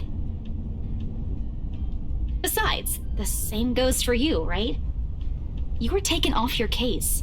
Won't you get in trouble with your boss?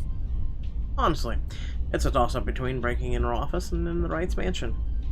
As it stands, I'll have an easier time getting in here first. After all, why would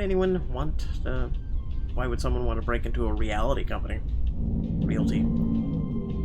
Been here many times before, anyway. for casual visits when I wanted to bug Scaredy Cat. Over the years, I have more or less grown familiar with their security setup and how badly staffed they are. Plus, it's an old building. If the bankruptcy rumors are true, it just means their access protocols might be also out of date. Still, I can do this on my own, you know. Really? And how are you even planning to get into our office without an access card? Please explain. I have a gun. Well, I was going to pry open the card reader and use a gecko. You're a hopeless case. I really want to know why no one has locked you up yet. Because I'm beautiful. Yeah, you're helping me with this. Willingly. I don't think that'll sit well with the Philippine embassy either.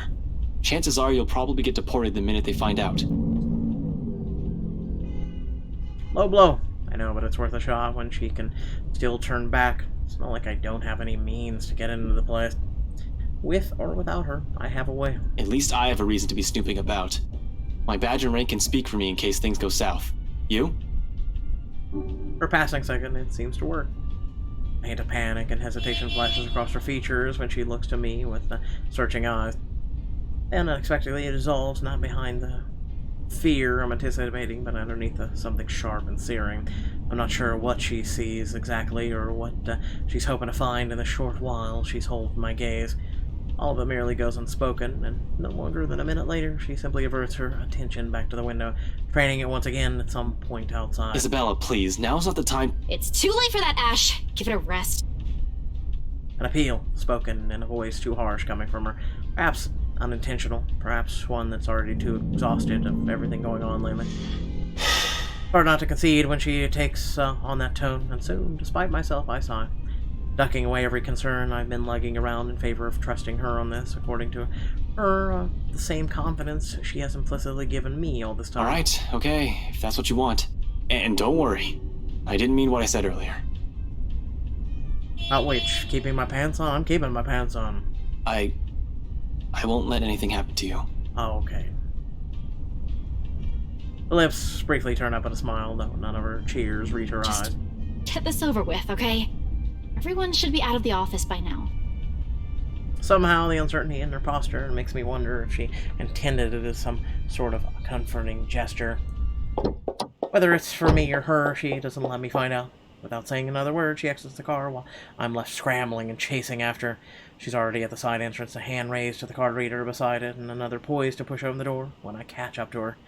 Whatever doubt there was been on her face a while ago, it's gone. Seeing her like this makes it easier to believe my worries are unfounded and that things might go smoothly this time. And where do you think you kids are going? To see your mom? It's late. Most offices in this building have already closed up shop for the weekend. The bloke seems friendly enough, though one can't really tell from his voice alone. He might be wary, sort, for all I know. Keeping an unconcerned face and a aloft air won't hurt, until I figured out how to wiggle us out of the situation. Just come back on Monday if you have important business. But from the way Isabella's face brightens up, it looks as though getting through won't be too much of a problem. He's probably been working here for a few months already then. Maybe around 4 to 6 months max. Otherwise, he would have recognized Isabella or me at first glance. I should have shown my face here since I've been assigned to the firm case a year ago. In the first place, none of the security officers ever lasted a year in service. The longest was around 7.5. I'll give this guy around that before he gets fired or finds a better paying job. For the moment, he's too friendly attitude is almost a gift. Hey, Seb! Oh, look who we have here. Been a few days since I last saw that ponytail in here, Santiago? Close enough! Wait, don't tell me yet. I'll get it right this time. Sanchez! You were closer the first time? Drat. I swear it is on the tip of my tongue. I just need a hint to remember. I take it back. The geezer's not going to last past this month. He can't even remember a regular employee's name. Alrighty, I'm sure of it this time. Centillon? Still a few ways off, Seb. Isabella, we don't have all night. I know, just let me handle this. Sorry, Seb. Some other time. We're in a bit of a hurry. I just need to get a few things from my cubicle. Important. Oh, absolutely. No, go right ahead.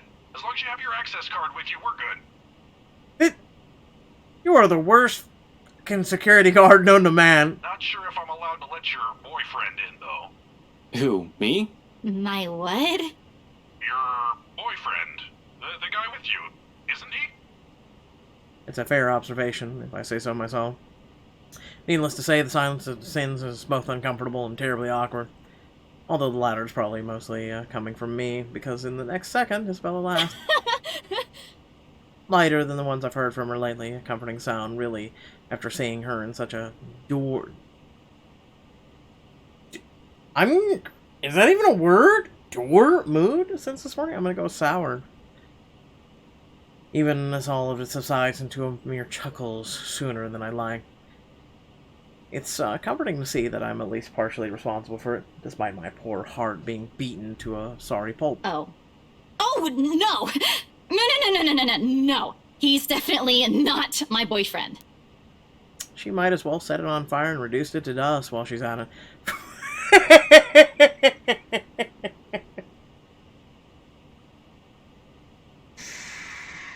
This poor bloke.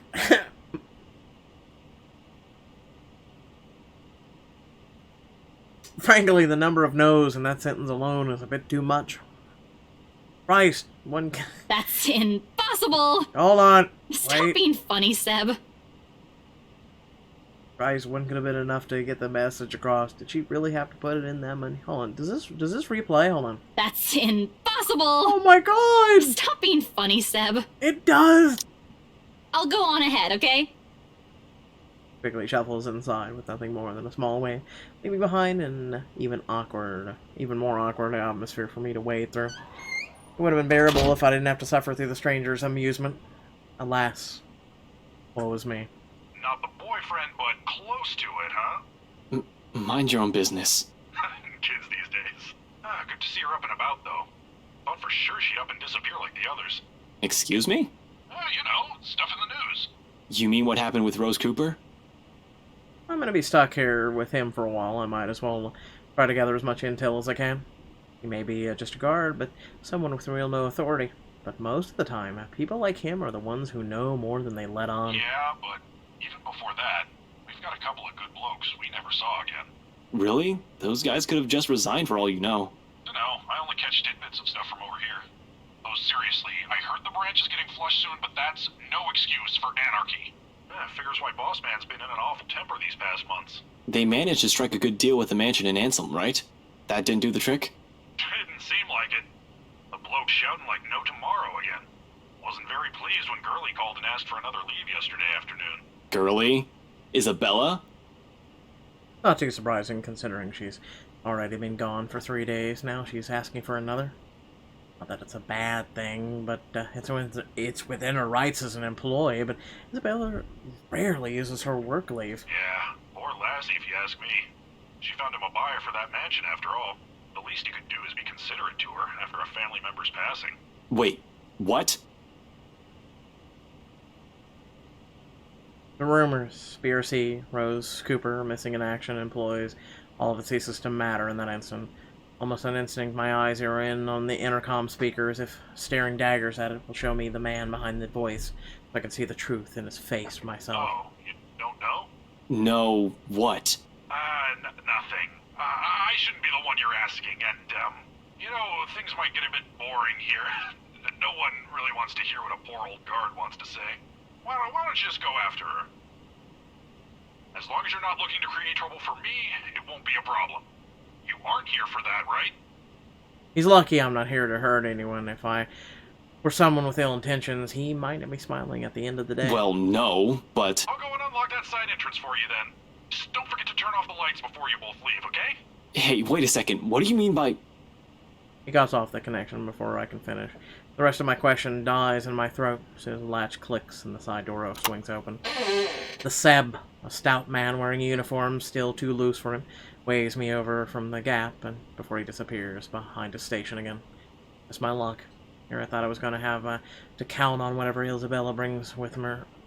Although no matter how much I wanted to feel happy, something else has taken a firm seat in the forefront of my mind. Is that why she's been acting like not herself today? Since when? Of course, as I step into the building, I try to push all these questions as far as down as I can. Need to focus. Work is work. But if I've heard it's exactly what I think it is, it's a sign of things to come. Honestly, I don't feel too good about that. Alright, be right back. I'm gonna go potty, and then we'll continue this.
Listen, okay? Listen. Justine's not here. She passed out after thinking her deep thoughts. But I just robbed a lace truck, so...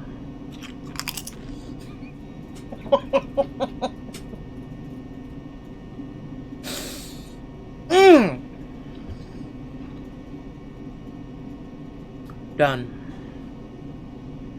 Let us continue.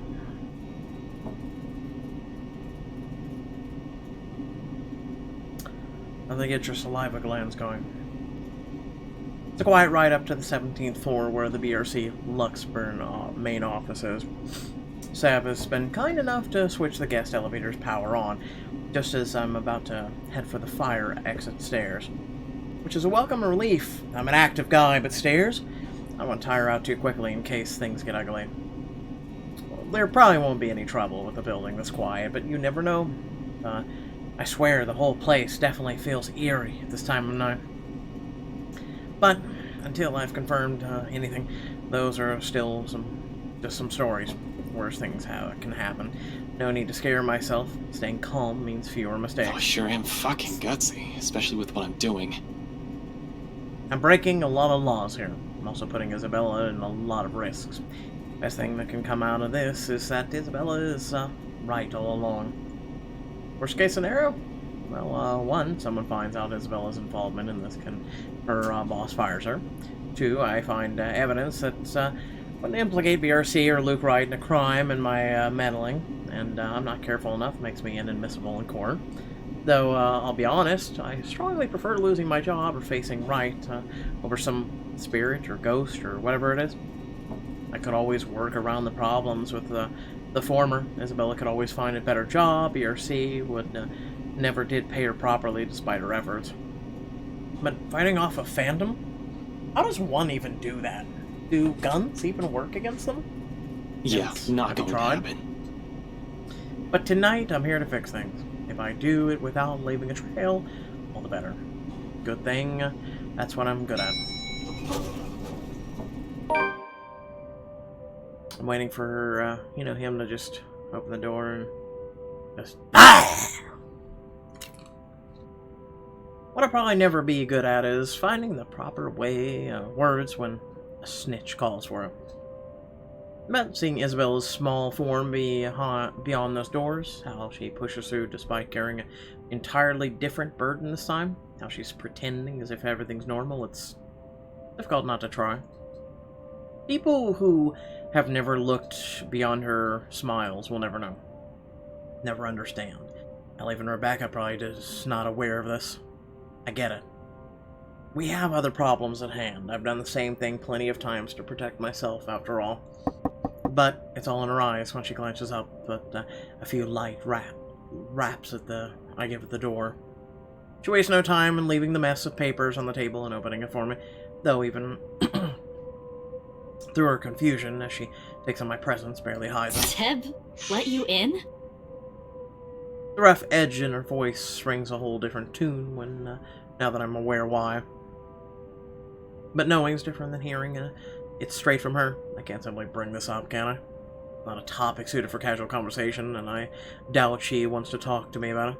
As much as I want to help, there's a difference between us I'll never be able to cross. One that wouldn't even be able or be there if it wasn't for me. Perhaps if I had been more honest years ago. Less of a coward I might have been able to do. Figures I couldn't even do that for the one person I keep telling myself that I care deeply about. What can I say? I'm a very charming person. To a rock, maybe. This is the closest we can get to, I suppose. The light banter, the fleeting glances, or sometimes the long bouts of silence. And it's enough. For me it is, because even without words, there's comfort. With her, it's easy. Must be a pretty cool rock then. Ugh, get over yourself. Hey now, I deserve some slack here. Today's supposed to be my day off, and yet here I am helping you out. Helping? By standing at the door? He's here to protect you. He's like a Terminator. Well, you're not exactly letting me in. Despite what she says, she moves to block me when I try to enter. She must have expected this the second we walked up the building's entrance and counted on the night shift guard to bar me from the place. It's reassuring to know she's somehow worried about me, although it's a bit misplaced at the moment. Besides, her concerns aside, I can't really let her get into the thick of things without me. Not with all the problems on her plate right now. Isabella! Seriously, Ash, Seb might get in trouble for this. You might get in even bigger trouble with your boss. He just randomly yells. And Okay. you're not? We've already talked about this back at Zach's. It's out of the question. At least do it for Seb, please. He's a really nice guy. With the way things are going here, he's... I'm not. I agree. Seb's not a bad fellow. Might be a little careless with his job and talks too much, but he means well. I'd hate to see the guy leave here with a bad record in case something does go wrong. However, the anxious look she shoots back the table behind her brings an even bigger worry. Did you find something? Aside from what you told me about yesterday? Not yet. I'm not sure. I haven't started going through the files we have in the records room. Just the ones they handed to me in rows. Let me see. Wait, Ash! Isabella, I already promised you that no one's going to get in trouble after we're done here. Even Sep. I'll make sure we leave the place clean. Presentation's still there. A split second of indecision as she tries to form an argument. Eventually, there's nothing comes to mind. She steps aside. But we can't take the original files out of this office. Clear? Not even a single sheet. We'll just have to make a copy. Don't worry, that's the plan. It appears to reassure her, a nod, then shortly she gestures for me to follow. Passing the sea of cubicles, I can't help but take in everything in their office, a force of habit, for the most part. As far as I know, BRC Luxburn used to own this whole building. Offices in several floors, once upon a time, when real estate is still a lucrative business for the company in this side of the country.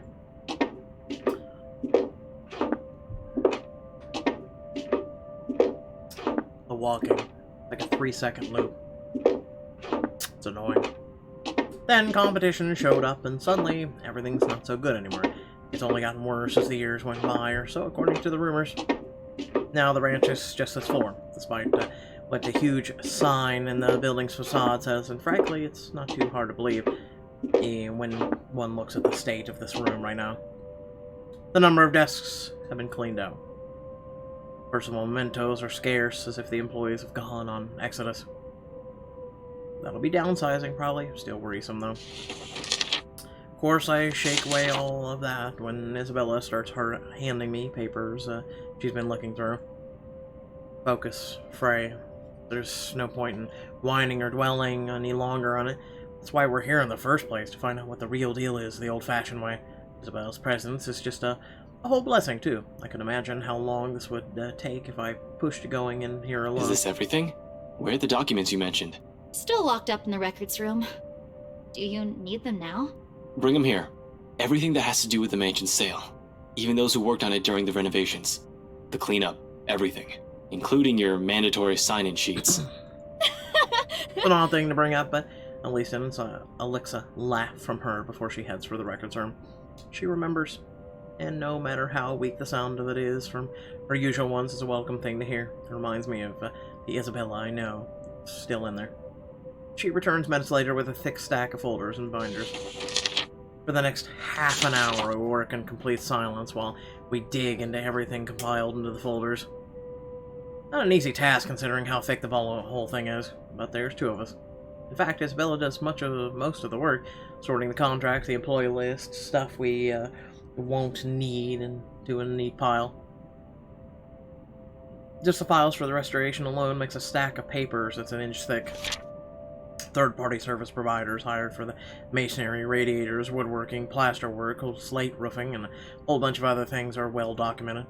Hell, even a single contractor who worked on the project was listed individually, even if they were just there to do the plumbing. A high-profile and high-cost estate, alright. But with that scope comes along a lot of loopholes. It means plenty of room to hide something in, and if there's anything fishy going on, all I have to do is find a pattern. And it doesn't take long. Upon closer glance, despite the original owners shouldering the renovation costs, it'll be surprising if they manage to break even on the Ermengarde Mansion.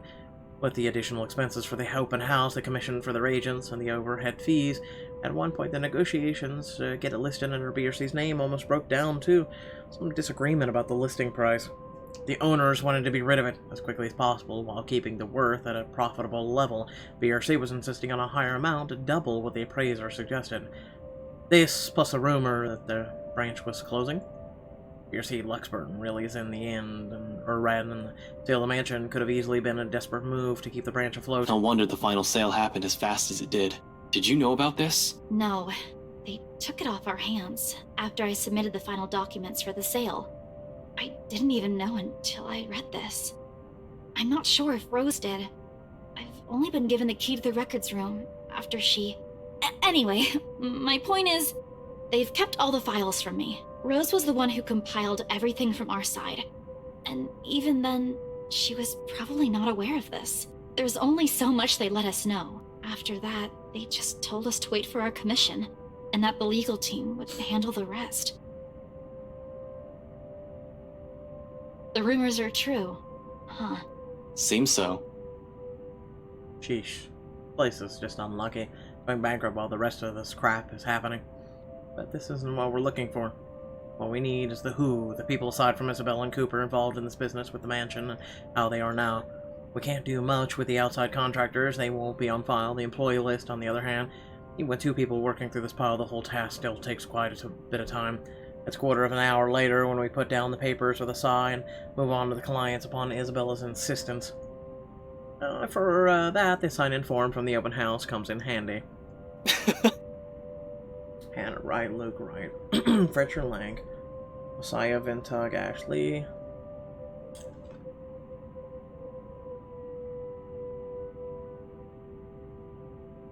Oh, other one's signatures.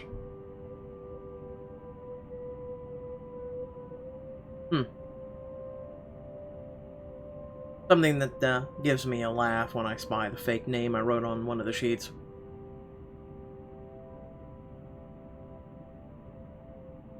I'm going to assume Ashley. Why'd I even pick this name? It sounds so lame. What name? Nothing important. Just focus on those papers you have. We need to finish this soon, before Seb suspects anything. She snatches the paper away from her before the thought of hiding it occurs to me. Not that there are any secret in it. Isabella found me that afternoon anyway, but still. Lee? I've been careless that day, failing Luke Ride without confirming where they were headed off to.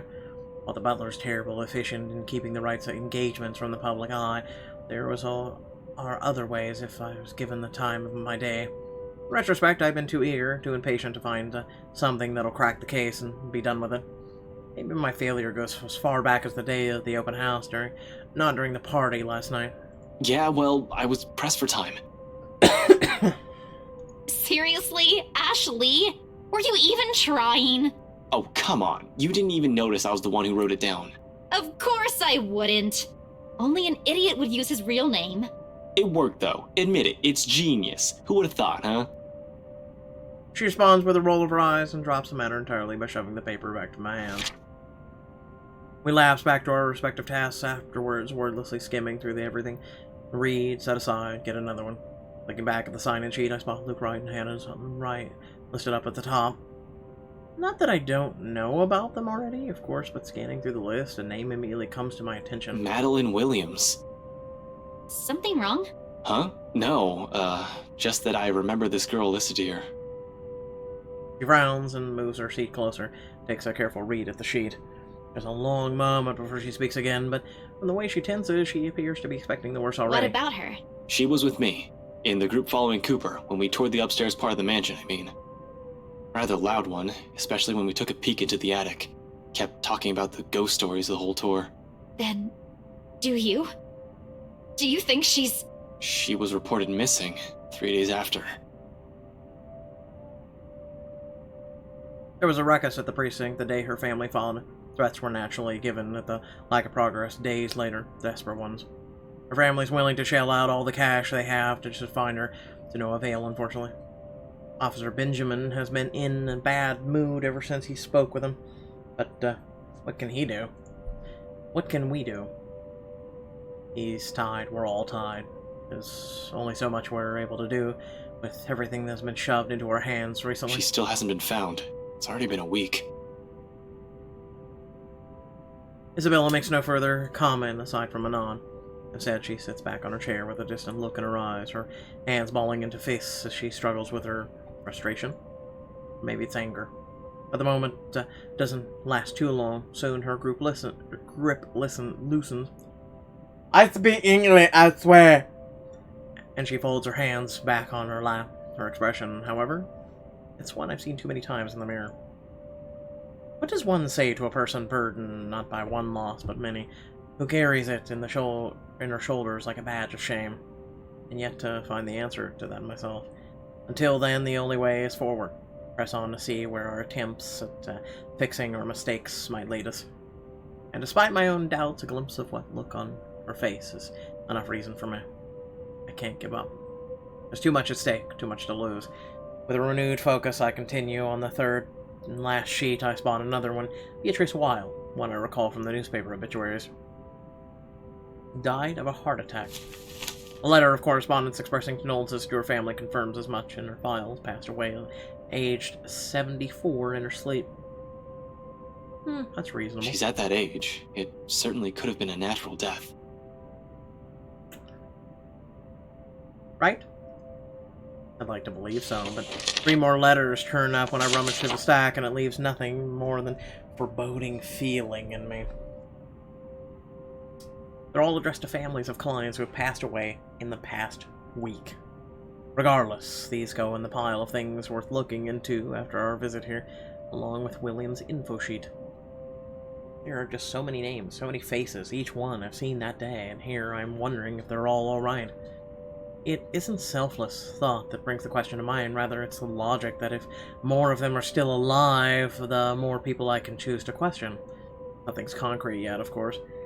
There are just speculations, but we're making progress. Once done with the sign-in sheets, I stash it along with the growing pile to my left and pull out as many as the other documents Isabella's already prepared for me. We're working through the employee list now, those who have been assigned to the mansion. Because if Isabella was to be believed, if what she's seen and what happened to Rose Cooper is because of the letter, I need to know everyone who was possibly read it aside from the 3 of us. If they've been noticing strange things too. For all I know, these may have been just terrible coincidences. Although the thought of that starts to diminish as we dig into the BRC's company files. 15 minutes later, the stack close to my elbow has risen from 5 to 21 different dossiers. Client and employee documentation, people who have visited the open house or worked on the property in the same capacity since the letter's discovery. Turns out there are 2 more employees who handled the mansion directly aside from Cooper and Isabella. Christian Sy, the reality specialist and realty specialist, and Mark Julius John Marie, the estate appraiser. This C guy, he was in custody just the other day. Really? Sir John has been looking for him. He stopped reporting to work a few weeks ago. Are you sure it's the same person? Yep, this is him. Folks at the precinct said they went to his house after a noise complaint. They found him just acting all crazy. Had to take him in when he started getting violent. He kept screaming about a woman. Immediately she stiffens. I don't want to bring it up or imply a connection to Isabella's story, but this is, that is exactly what happened. It was driving the guards mad, but he didn't last too long in there. A few hours in, and he just started bashing his own head against the wall, and, well, it was messy, to say the least. Oh no, we had no idea. Is he okay? HR just marked him as AWOL because none of their calls would get through. He's in the hospital right now. I heard they're putting him into a psychiatric ward as soon as he recovers. He's still a bit unstable. Jean Marie, on the other hand. His employee file notes his date of leaving, and even when his final payment had been given. Along with it, there's a letter to his family about their appraiser been found dead in the office. Communication is hush-hush, and there's a mention of compensation if they don't talk about it to the media. Inspector Abigail has been often scolded for me not reading the reports on a regular basis, but I try to keep it up to date as much as I can. When I do, I make sure I'm aware of the gist of what's going on in my city. This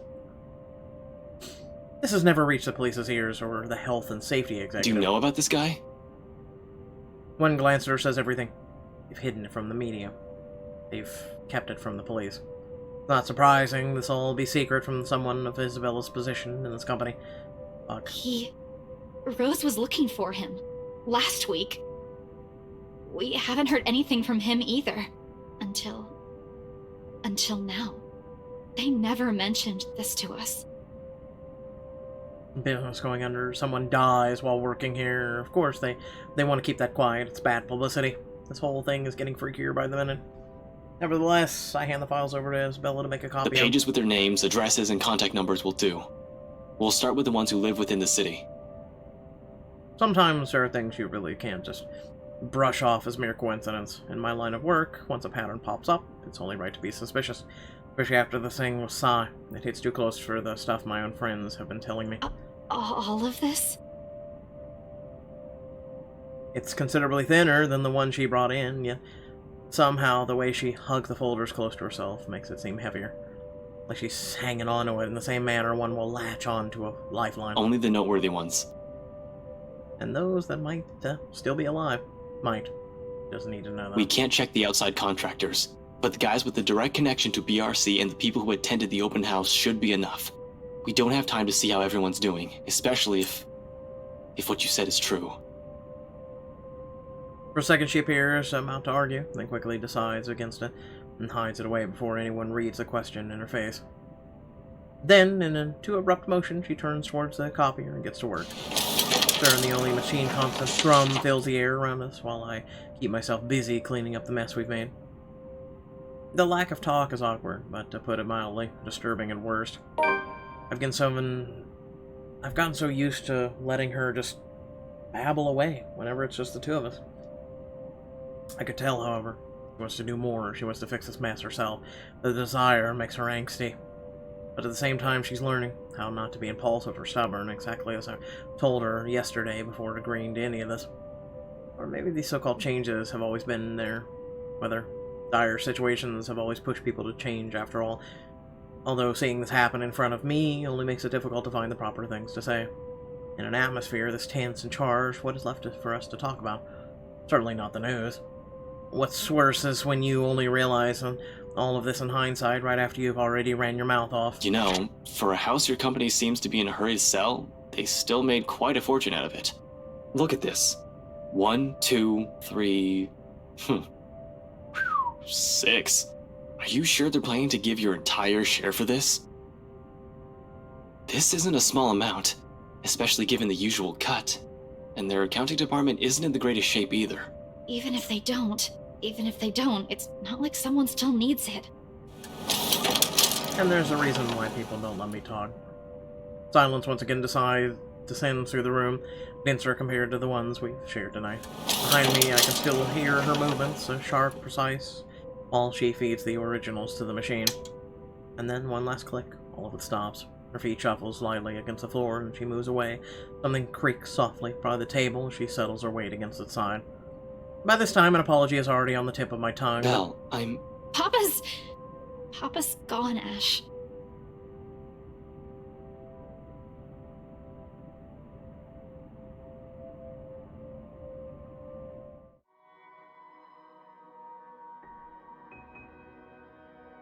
Within those scant few seconds, everything between us shifts as the gravity of her words sinks. Right then and there, something harsh and immovable rises between us. Death is something I'm familiar with. Almost 10 years in the police force, and it's impossible not to be acquainted with.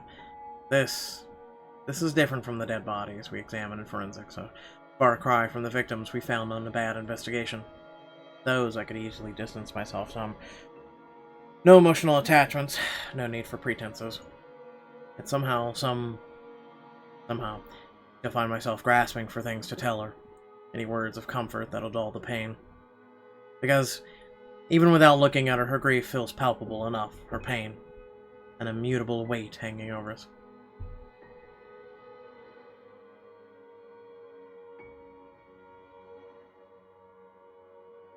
Well, that suddenly changed the tone of things real quick.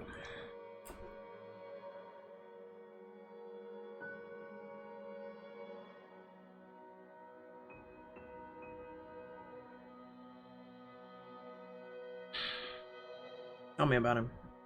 When? Huh? When what? Your dad.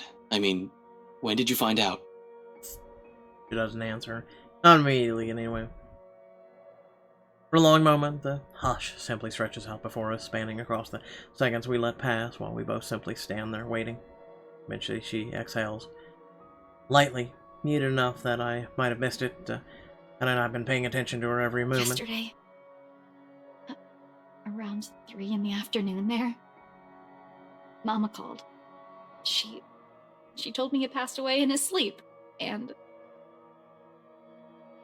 I guess I can take comfort in that, huh? That Papa wasn't in any pain when... She trails off and releases another ragged breath hidden underneath her chuckles. Each one mirthless, heavy, but nothing sorrow. She then falters in silence, and for all the attempts at lighting her burden, I'm suddenly at a loss. Reassurances could only do so much when her only reason for staying here was suddenly been taken from her. Her hope yanked from underneath her feet right after it was generously given. And without that, without the one person who pushes her to endure all of this shit she's going through, means nothing but a struggle. What does one person say to a person fraying at the edges, slowly wearing thin and breaking? Are words even enough? What right do I have anyway? I cannot give her anything apart from lies that change me as a person and affections she may or may not even want herself. Because no matter how easy she has wormed herself into our lives, how immutable her presence has become, her own heart will always yearn for something else.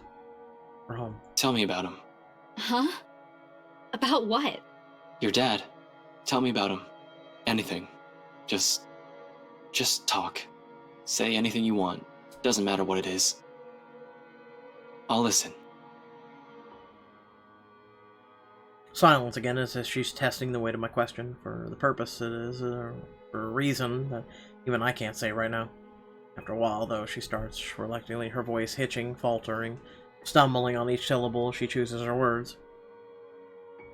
A rough start, but it soon steadies. And along with it, keep company with the stories from childhood and memories she's fond of. Are the tears.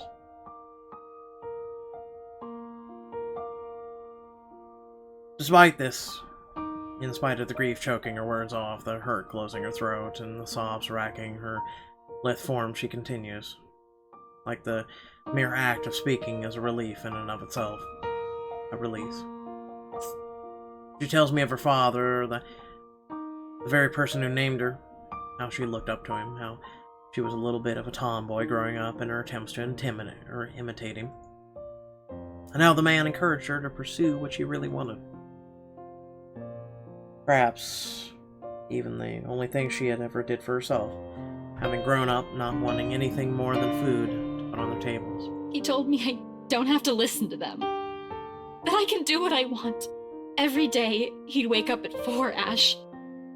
Because he'd earn more that way. And every single time, he'd give them to me. Whatever extra he earned, he'd hand them all. So I'd have something to use for my paintings. And you know what? Back home, just a good tube of paint costs almost as much as what we spend for food the whole day. But he'd always set something aside. He told me he wanted to see my paintings in a museum one day. She pours all of it out. Every little thing she loved and admired about him. Like this, it's easy to see why she has gone to such great lengths for him. Why she abandoned her dreams. Why she went against his wishes just to grant him another chance at life. Others will say it's her warmth that draws people to her. Her cheer. Neither wrong, but neither is the whole truth to her either. Because those who have never been bothered to look beyond the surface will never see it. See her. Be someone earnest, someone who has always meant well despite her underlying stubbornness. This is how she loves. Warm. Steadfast. Unflinching. You never meet many people like her. Not in my line of work, not with the kind of people I've dealt with. Always with something to hide, always with something to lie about. Eventually, when you run across too many of them, you change, you become like them. In many ways. For a lot of reasons. She's the kind of person I want to be and be around with. Who made me feel like I'm still worth something. He didn't want me to leave. Begged that I should finish my studies first. In the end, I couldn't even grant him that one request. I'm a terrible daughter, aren't I? You're not. Huh? You're not. I can't speak for your dad. I haven't even met the man. But I know you're not.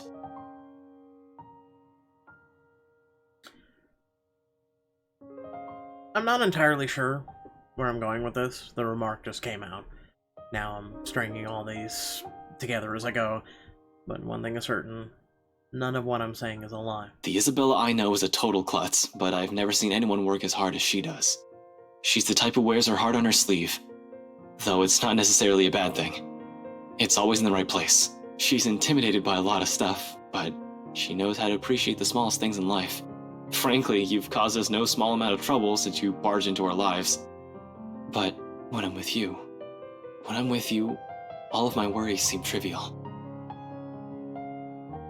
Heat has already crept up my face when the turn this whole thing is about to take registers. Before I blurt out the rest, declare feelings I'm not even ready to reveal to anyone, much less to her, my hand comes up to smother the rest of it. Though embarrassment quickly takes the reins before I completely clamp my mouth shut. And I'm pretty sure Zach and Becca think the same way. You have a nasty way of growing on people like that, and you know what?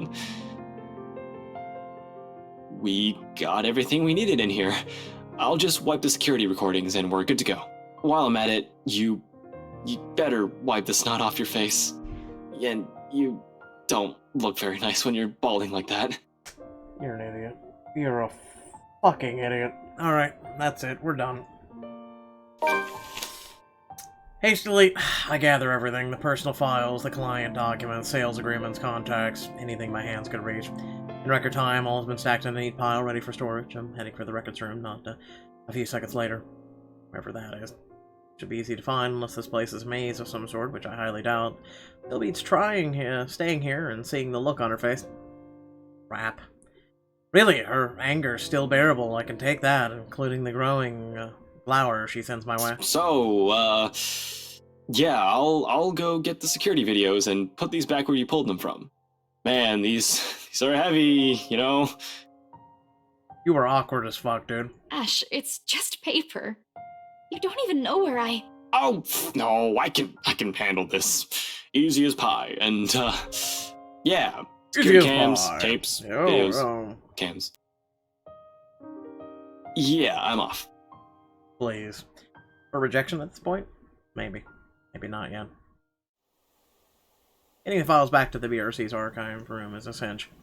With the documents back in the proper places, I lock the door behind me, tugging it twice just to make sure. Now on the next order of business. Removing the evidence of the little excursion in here, or at the very least the parts showing what we've been doing the past hour. And of our faces plastered on security footage showing us breaking the law, as it were. I'm gonna have to wipe the data for Isabel's access card entries too. Surprisingly, finding the security room proves a breeze. What would be tricky is getting inside. The fact that no one walked out during the whole time we've been in here means the room is either empty or security is sound asleep.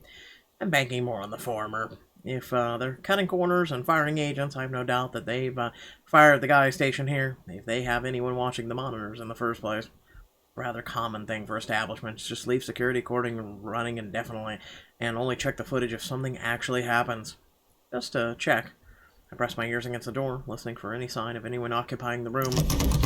After a long minute, nothing, I give the knob a few rattles. Standard lock and key. Should be easy enough to pick. We have lockpick sets for those, only to be used if necessary and with a search warrant. Even then, it's a skill set rarely needed. Something I practiced when I was younger. Subtlety is not a cop's priority if they have the authority to search the premises. Bolt cutters and brute force are favorite methods. If those fail, we call a locksmith.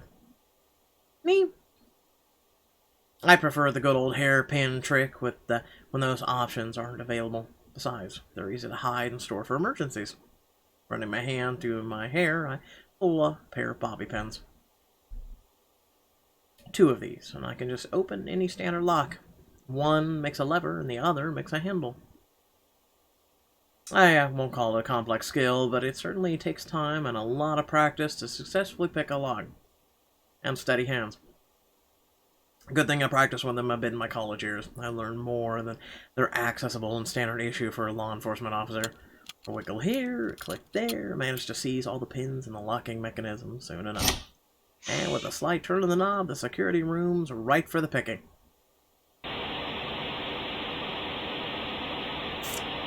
Well, that doesn't look fucking ominous right there in the top middle corner at all. Our middle monitor. Yeah, that doesn't look ominous at all. There she is in a cubicle with a big-ass shadow behind her. Okay. The room's odor hits me first, a sharp, nauseating stench as if someone has accidentally spilled a gallon of bleach in the room. Hi, how are you? Get off my screen. When was the last time they opened this place? Ugh, this place smells awful. Jesus, it's worse than the forensics lab on a bad day. This is probably because of a badly botched effort to clean the place up. Even in the dark, I can spy dark stains on the walls. I don't really have time to try and play in this ketchup or soda right now, but I have a strange gut feeling who the mess might belong to.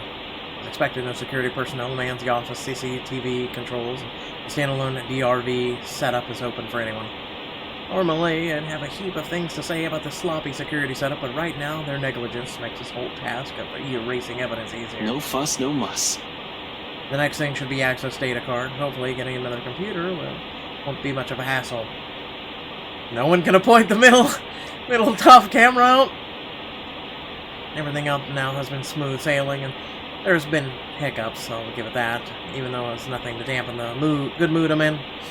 Once I shift the attention to the machine sitting in the DVR setup, all of it swiftly evaporates. I'm no computer buff, but I can definitely recognize one more than a decade old. Simply looking at it makes me feel younger. With a heavy sigh, I powered up, mentally preparing myself for a slow, apparently. Means is an understatement there. It takes a while, a whole 3 minutes for the thing to start up. The OS hasn't even started loading, and in my boredom, I start inspecting the live feed from the cams. Only 2 work, and one from the view outside. Everything seems to be in order there, and the other for the main workspace, where it's a fleeting glimpse, a cursory glance, but the sight of it stops me. The image is a bit blurry, but standing there right in the middle of the room, by one of the cubicles, I can make it out the form of a... What the hell is... Oh. We now have a blacker middle thing. I don't get too far in that line of thought. No, few seconds after my words have slipped out without any sort of warning while I'm still trying to make sense of what it is, the figure moves. A moment of paralysis hits me when she stops right in front of the camera. Like a damn rookie, I still go in the face of danger. I definitely haven't been trained to handle this supernatural, and this is one, isn't it? And... oh, fuck. Her eyes bore into me, the malice and the piercing. Even beyond the screen, it's enough to make me go numb. The only mug crashes to the floor, and my hand accidentally takes a swipe at it. Snaps me out of a trance, reminding me that I'm not the only one here. Isabella. It seems like she hasn't noticed anything, and I'm the only one seeing this. In case whatever's happening, I have to get around. Gathering my wits, I quickly reach for my phone. It takes all but 2 seconds before she answers, but there's no time for relief. Did you really have to call? We're practically on the same floor. Get out of there. What? What are you... Out! Get out! I'll meet you in the elevator. Just... You're creeping me out, Ash. Woman, if you don't get the fuck out, I'm gonna come kick your ass myself. Just get yourself out of that place, now! Without a second thought, I back away from the controls from the room, ready to be done with this place. But before my foot even moved, she disappeared. Son of a... Instinct instantly takes over. My hand quickly reaches for the gun at my side, only to meet empty air. A mistake that cost me precious seconds, while the paperwork I've brought with me threatens to scatter everywhere at the same time. Gathering everything and myself once more with no weapon to protect myself, my sense of self-preservation kicks in next, and I lunge towards the door.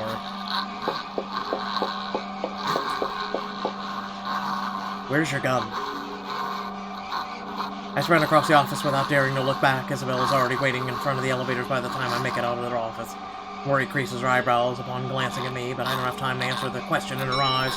As soon as I reach her, I grab her arm, practically throw the 2 of us into the open elevator, and slam the button for the ground floor.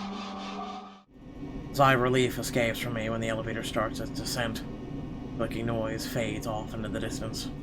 Besides me, Isabella shifts, moving the stack of papers under her arm while she takes in my appearance. Concern in her eyes, though all I offer is a small gesture of my hand while I attempt to compose myself. Okay, problem. Now you've left the door open, and now you've also not erased the security footage. Breathe. In and out. Why are we in such a hurry? We need to get out of this place. Did you get everything? Yeah, it's all here. But really, you don't look too good. What's wrong, Ash? Well, see this woman that you've been seeing? I'm seeing now. She leaped out of the fucking screen in my ass. I'll be fine. I was in the security room. From the monitors, there was a fucking... Oh, Lord. We're gonna go in the... Nope! Nope! Nope! Press the button! Press the button! Press any of the goddamn buttons! No, we're going back the fuck up. No, dog. No. I've seen enough Resident Evil to know where the fuck this is going. No, we're going. The rest of what I'm about to say dies on my tongue when the elevator stops and the door opens to...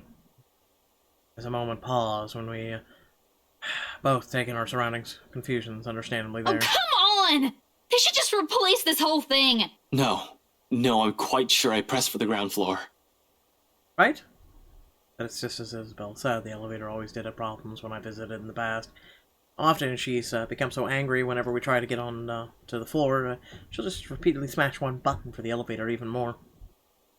That was always good for a laugh. I wasn't too worried then. Now...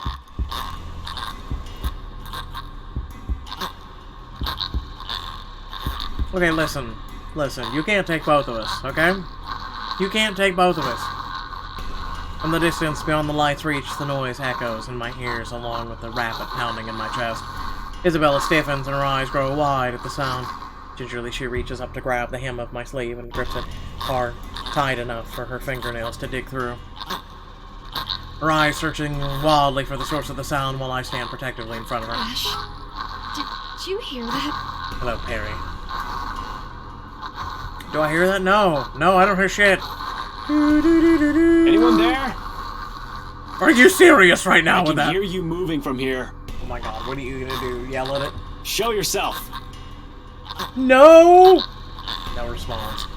No response, only the soft sound of something scurrying around on the floor and the walls in slow, deliberate movements. Faint, though still audible enough in this hush. Until it stops. Well, Isabella, it looks like we've gained a lot of points with you. It's great. Rebecca still hates me, and we're about to die. A moment. I'm preparing. I know it's gonna jump scare. I know it's gonna happen. The bitch is gonna come out of the fucking ceiling and be like, ah! Or some shit. Lose your soul. Okay. We need to go, Ash. We have to. No. We ain't going shit. And then... Okay, she's kind of mad and I'm getting a brain aneurysm as we speak. This time, I'm certain it isn't my imagination. Against my training, my whole body freezes. Hand still mid-press of the button, eyes growing wide while waiting for any sort of movement from further back, my ears straining for the source of the sound. I can't even offer Isabel any reassurance, as much as I hate to admit it. The dread is seeped into every nerve of my body, and you're a cop. Then the blasted elevator still won't work. This isn't in my fucking training manual! Ash, we need to leave. I know that sound. Ash, please, get the elevator! What am I supposed to do? The buttons aren't working! Another series of shuffling against the ground, laughter, and all of a sudden she's just there. Like a twisted spider. She stares at us, a look of hunger in her eyes and venom in a twisted manner as she smiles. I don't see shit. My glee, she has well earned. When we're damn flies that have been dropped right onto the spider web. Ashton! Damn it! That warning, she moves, mocking me with each unhurried crawl she takes, knowing I'm at her mercy. Fucking hell! You drop the papers, you push her into the corner, and we beat the shit out of this thing. Come on. Ashton, the door! Our lives are in the hands of a crummy elevator, literally hanging between life and death. We're not going to die here. Not in a damn elevator. What?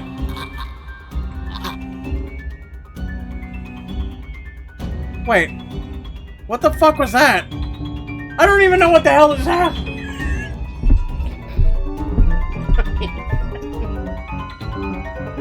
All I did was press a button. Okay. As if divine power has heard me swearing up a storm in my head, the doors close just as that thing looms near. Soon the elevator, the blasted thing, is heading up. Bella's knees buckle in relief. In 2 ticks, she's hugging herself, and without any care for the mess of papers and folders she has dropped onto the floor in her panic. She draws in one ragged breath after another, each of one brimming with nothing but relief. And this is the most I've been tired my whole damn life. Not during training, when my superior first asked me to drop 100, not after a stakeout. After smashing a fucking elevator button repeatedly. I slumped to the ground beside her, worn out, but I don't let myself feel relief again. Not until we're out of here.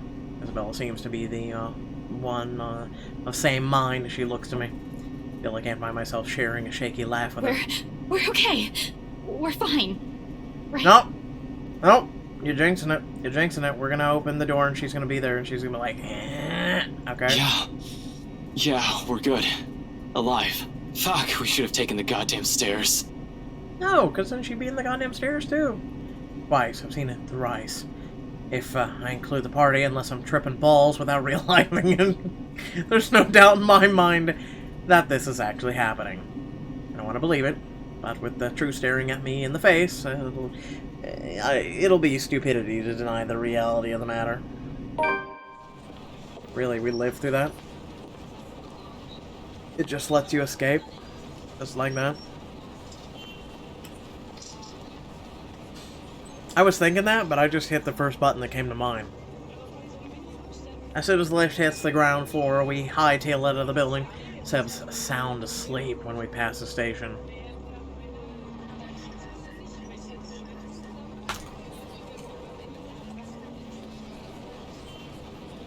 However, in the face of what we've just seen, everything faced tonight, we really can't care less who could still see us on our way home. The sooner we get away from this place, the farther and better. I'm just not sure if that also means safe. Like, she almost got us, damn it. Fucking thing almost had us. Looking for the bits. Shit. Only, it was...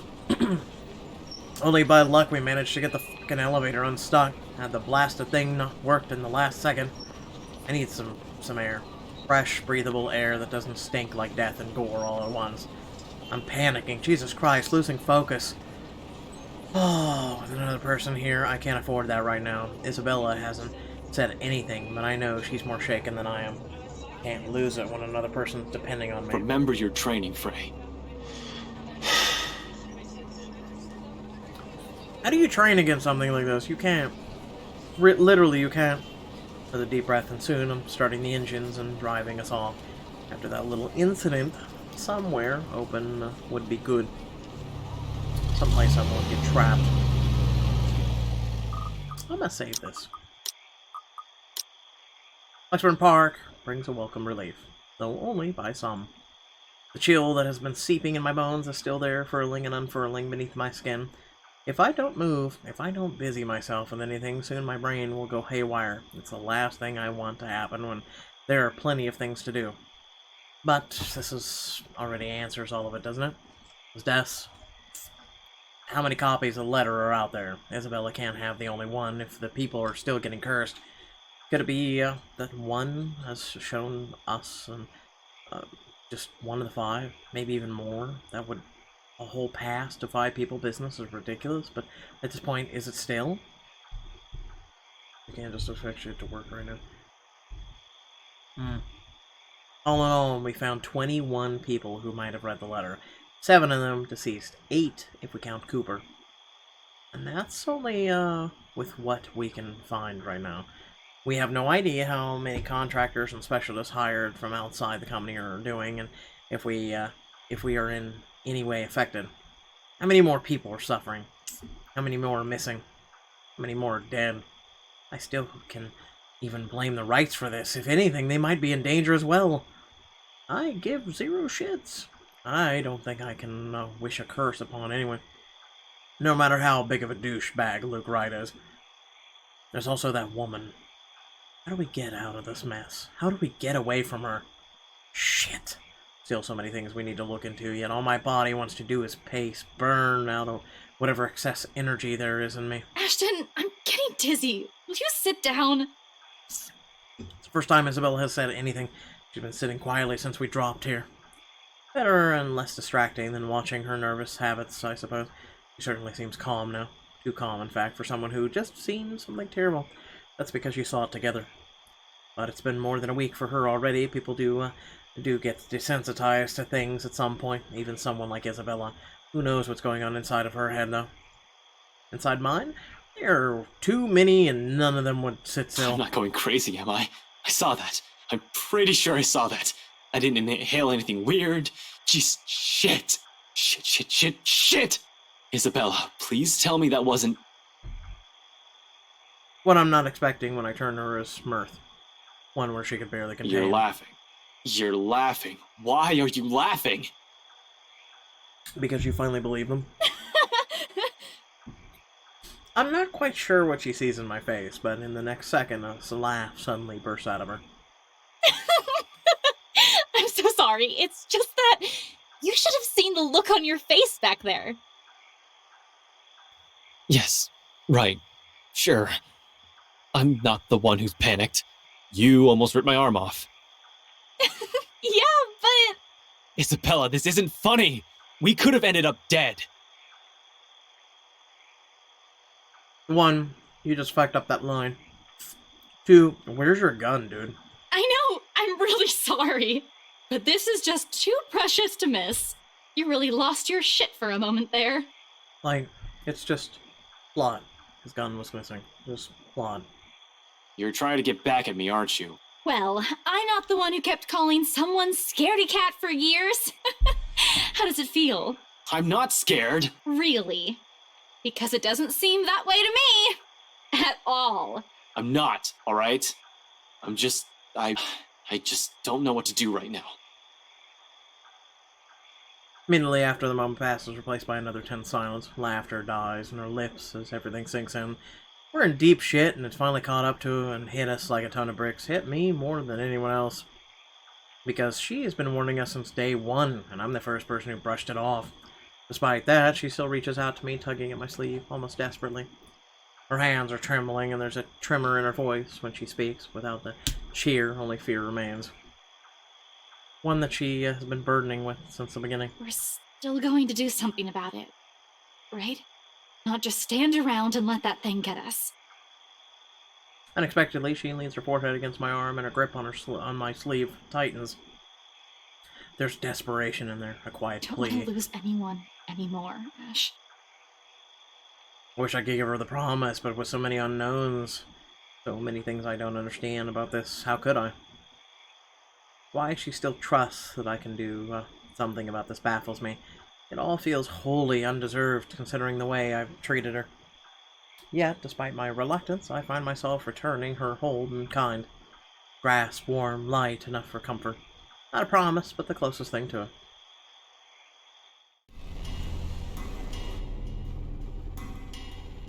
Darkness blurs the edges of my vision. Black tendrils twist and coil around my limbs. Soft footfalls echo from the distance. Far distance, scurrying, scampering, moving in an odd rhythm with the sharp, piercing notes of her laughter. A scream threatens to burst, but my throat closes off, ever so slowly. A chill seeps into every nerve of my body, washing away every sensation in me, apart from one. There's only fear. And once again her laughter echoes, a sound both bitter and unforgiving. It's the last thing I hear before she reaches for me. The ground trembles, the world slows to a stop. Morning breaks into a blurry mess of vivid shapes and colors. Oddly, there's no feeling of terror or confusion gripping me, despite the vague images that has driven me from sleep. Awareness kicks in shortly, though slow and sluggish as I blink away the last remnants of unconsciousness from my eyes. An early morning light already streams from the open window, wherein the memory sets in, and the room finally comes into focus. Isabella's apartment. Pushing myself upright, my eyes wander idly towards her prone form. She's hunched over the coffee table with her arms underneath her head while she continues to rest. Then, to the chaos of papers and folders we've left scattered over it, for sleep has claimed both of us. We've hunkered down here last night after both of our nerves have calmed down. Mine, for the most part, staying together was an unspoken invitation. And anyway, I'm pretty sure neither of us wants to remain alone when there's that woman. Is she still the one in the first place? One that I'd normally call a human? Can it still feel guilt? Does it understand pain? Fuck. I'd rather get charged for breaking and entering than mess with whatever that thing was any day. Not that thinking about it matters when all of our lives are in her hands. She's dangerous. If we don't do anything about her and this curse, we'd definitely be pushing Daisy soon. I can't let that happen. I've dallied on long enough. I've left all my friends in harm's way after the warnings they've all given me. Besides, beneath the terror and the adrenaline that keeps me running, knowing what lies ahead for Isabella makes it hard not to take action. Paper sitting on the edge of the table calls my attention at this light against my hand when I reach for it. It's caught my eye the night before, but with all the lot we still need to go through, I've simply ignored it. The logo emblazoned on the top of the page, however, provides the paper a whole new meaning. Not for me, but definitely for her. A scholarship grant, huh? I've only ever heard her talk about this once or twice, completing her degree, that is. She rarely goes about it in great detail, preferring to keep it to herself. Perhaps it's the fact that she thinks she's already too old to be chasing after it. It has been 5 years after all, but I've caught enough snippets of conversation between her and Zach to know she has never given up on it. Despite how things have panned out with her father, she's one step closer to the part of her life. As silly as this may sound, coming from a friend, I'd like to give her the chance to have this. Whether this means stepping out of my comfort zone and figuring out what the deal is with the curse, I'll do so. If only to see the same smile on her from the time again. These days, the only moments she seems to show is when she's asleep. Like right now, no matter how uncomfortable she appears, a smile on many own forms. Despite this, when I glance at her sleeping form again, she hasn't moved since, her shoulders rising and falling in slow, even rhythm with her breathing. You won't think she has any problems this way. If only that were true. Sighing, I place the paper back where I had gotten it, carefully so I don't accidentally wrinkle or damage it in some way, and finally push myself off of my makeshift bed. Isabella shifts when I carry her off the floor and over to her bed, but doesn't wake. Simply tucks herself comfortably over under the covers as I pull over her. Briefly, though, she mumbles something to herself and draws in another deep breath. Becca, Ashton's being dumb again. She drifts back to a deeper state of sleep after, like it hasn't been interrupted by the slightest movement earlier, but the small smile on her lip remains. When I find myself returning in kind. Who sleeps like a rock now? Better this way. Better leave her to her dreams for the moment, which I hope are better than the ones I've had. She'll have time to worry about the problems later when she wakes up. But for now, this'll be another thing I don't have to want to take away from her. A moment of respite, no matter how fleeting. She deserves it after everything she's put through, what I've put her through. In the meantime, I still have 2 other people I need to check with. Isabella was definitely getting a tizzy if I don't check on them. The cold Luxburn air meets me upon stepping out in the hallway. Not unusual in itself, this is Luxburn's weather is supposed to be. A bit cold, damp for the most part, and more often than not, terribly drab with the occasional sprinkling of rain every few hours. The sky is still clear, but I'll give it a day or 2 before the weather takes a turn for the worst. I've complained about the awful rain for years, despite having lived here my entire life. I'll have to admit, though, seeing it return to the usual feels extremely reassuring. At least something's still normal in this world when I can no longer think the same for the situation we're in. A nightmare. It's probably all this is. Usually I'll say I've been through worse, but that's simply another lie I've often told myself, isn't it? And I've fed myself a great deal of lies through the years, so just so I won't have to think about it the next day. Maybe we won't even have this problem if I haven't been running away and ignoring things, hiding them someplace no one else will see, because I've since believed doing so is a show of weakness. The fuck do I know about ghosts, though? What is Zach? What is Rebecca? The man has shown me photographs mentioning weird things happening around him these past few days. Bottom line, he likely knows as much about this as I do. What else would he approach me? A guy who knows stuff, according to him. In the end, all I've done is give him the brush off. Some reliable guy I am. Now, Rebecca's probably in the same boat, grasping for anything that might provide an answer, a way out of this. What can any of us do when all of us lacks an understanding of what's happening? One thing's clear about this, however. That thing is after us because of the letter. Both Rebecca and Zach have seen it, too. We will go after them as well. Yet here I am, walking up Rebecca's door, one slow step at a time. A stalling tactic to allow myself some time to put the mess in my head in a better order. How to phrase this when there's a 90% chance that she's still pissed about the whole different matter. The only reason we didn't check on her last night, aside from the ungodly hour Isabella and I arrived, will only alarm her by showing up in her home in the middle of the night, acting like babbling lunatics, and her anger can last quite a while. These days, it seems like the only one she can easily forgive is Isabella. But even with her, Becca's fuming still takes hours. I run my hand through my hair and straighten out my jacket before knocking. Once, twice, 3 times, just to be sure she heard me, even if she is asleep. She's usually awake by now, though. Hey, Becca, it's Ash. Open up. Don't tell me you're still in bed. Seconds tick by. No answer from her, and dread has started to creep up. I've been trained to handle dire situations, but the feeling has been doing that quite frequently since last night. My mind begins to anticipate the worst, and in the next minute, concern is mixed in with the thoughts, and I bang my fist on the door louder this time. She'll be definitely livid, but I'd rather face her wrath than a dead body. Becca, it's Ash. There's something we need to talk about right away. Open up, I know you're... Your girlfriend left early this morning, pretty boy. So, if you could do us a bloody favor and shut up, that'd be real fucking polite! Dude, I will come over there and beat the shit out of you. My hand pauses short of landing another heavy knock. From the other unit, Rebecca's other neighbor peeks in through his door, though I see nothing but a bundle of blankets. I'll say they need help from being devoured by their sheets, but it sounds like he's just fine. He's a huge asshole too, course of action. So people like him don't ruin your day. Act like the nicest person on the planet. It's done me wonders when I was a rookie patrolling the streets, so no need to match his temper. Oh, did she say where she was going? I don't know. She said something about meeting someone or something, in case Filipina girl over there asks. Well, what am I, her keeper? You know some people want to sleep in on a bloody Sunday, so keep it down. I mean, I don't fault the guy.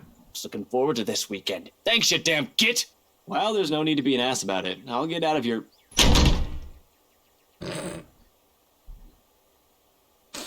He slams his door shut without warning, but not before muttering a string of very colorful words about me.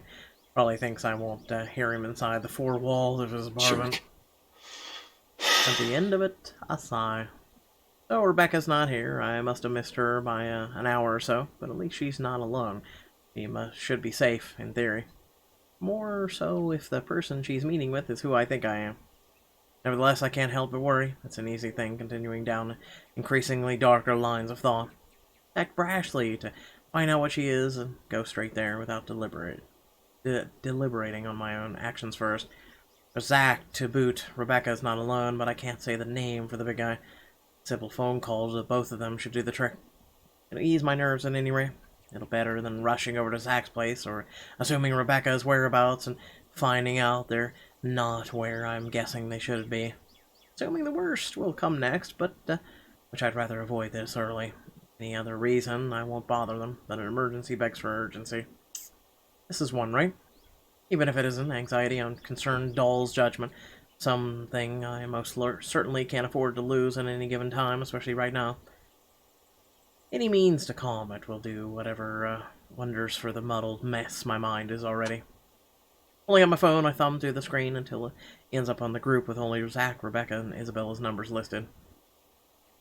Others will probably say I keep too few friends when the chance on this, to some extent, is true. Who is Abigail? I can easily name about 100 people I've been acquainted with through the years, and colleagues, blockmates, from uni, neighbors, the sort of people. They'll come and go. But there are these three, that have chosen to stay for some reason, without wanting or asking for anything. Unlike the others, none for Zach's kindness, Rebecca's patience, nor the sincerity in Isabella's eyes. One day these guys are just there, the next I know, being with them eases it. That heavy, somber feeling lingering in the air when you stand alone in your apartment, or something as simple as spending your day off without anyone. I'll say it's loneliness, but this carries much more depth than that. If I can help it, I don't want to lose any of them to some stupid curse. A phone call may be easier, comforting thing at the moment. Honestly, I prefer being in the same room with them right now, but I'll take what I can get. Becca first. Okay. She'll get angry at me for worrying about her. She isn't some helpless damsel in distress, after all. She isn't the shy girl I knew when we were children. We're already far from the people we were back then, but that's more than enough reason to check in on her. I don't have to imagine her taking anything head-on. She'll do it, instead of asking for people she needs. I don't care if she gets mad at me, if only to know that she's fine. A ring in the silence of the hallway. It sounds alone, might well be sharp enough to pierce through my ears.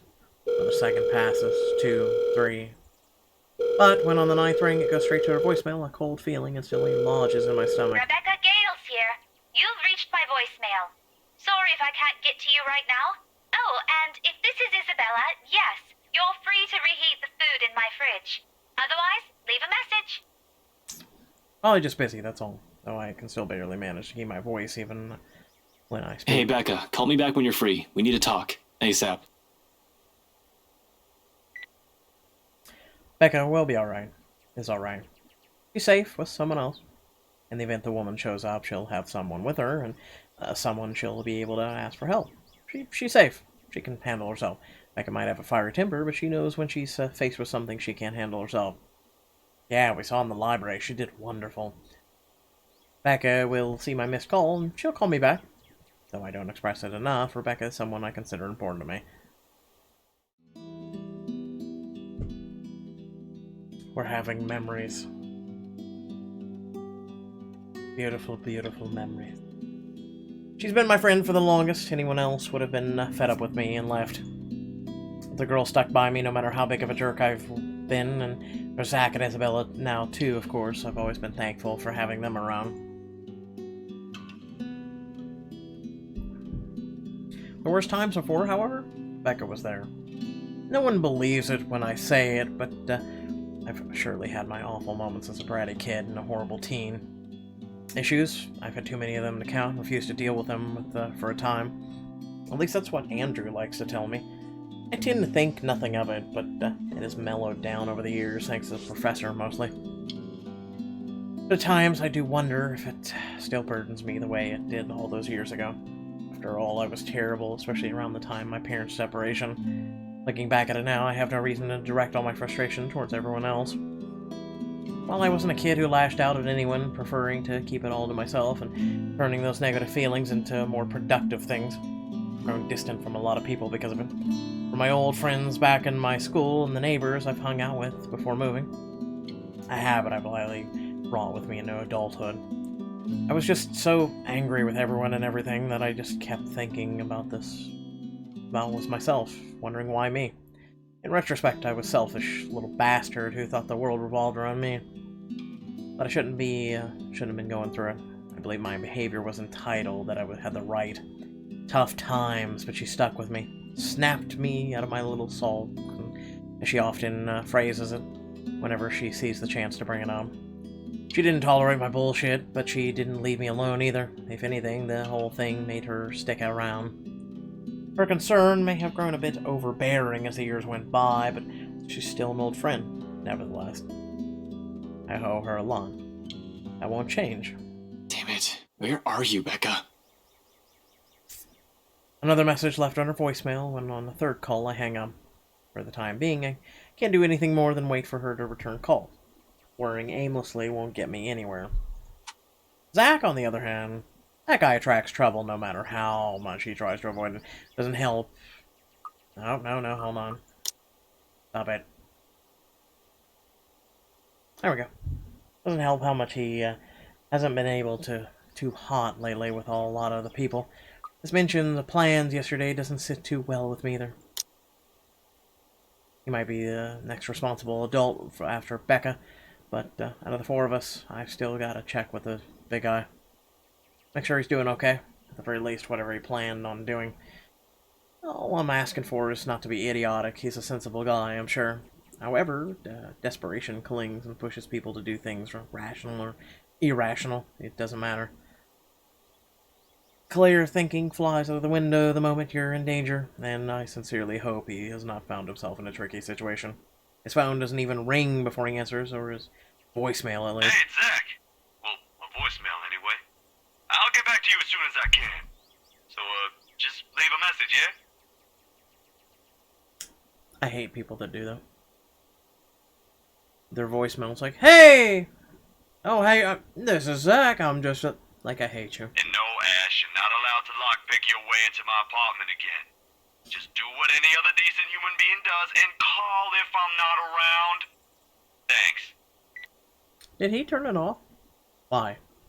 I don't want to assume the worst, yet maybe he has forgotten to charge it? Can't be. That guy is a bit of a Boy Scout. Even more than I am a cop. He's the type who has an extra battery or power bank in his bag, even if he needs it. He always does. He won't say anything or brag about it, but he's got quite a roster of VIP freelance clients. He won't just leave his phone dead in case he's on the field, particularly when people will likely be looking for him. He always leaves his connection open, whether clients or his friends need him. Zach is reliable like that. Why isn't anyone answering?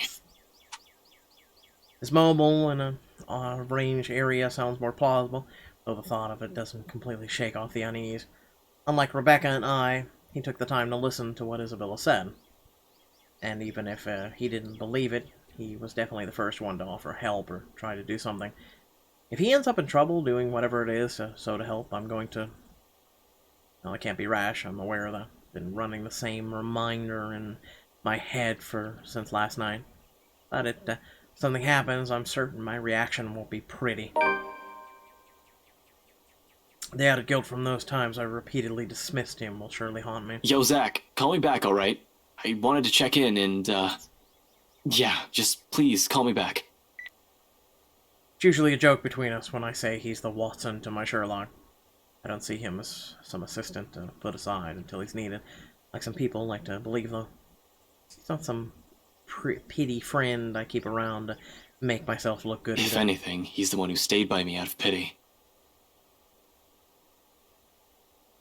Zach's the one who puts up with me the most of the time, even when he doesn't need to. It's not a case of a cool cop who helped out a minority.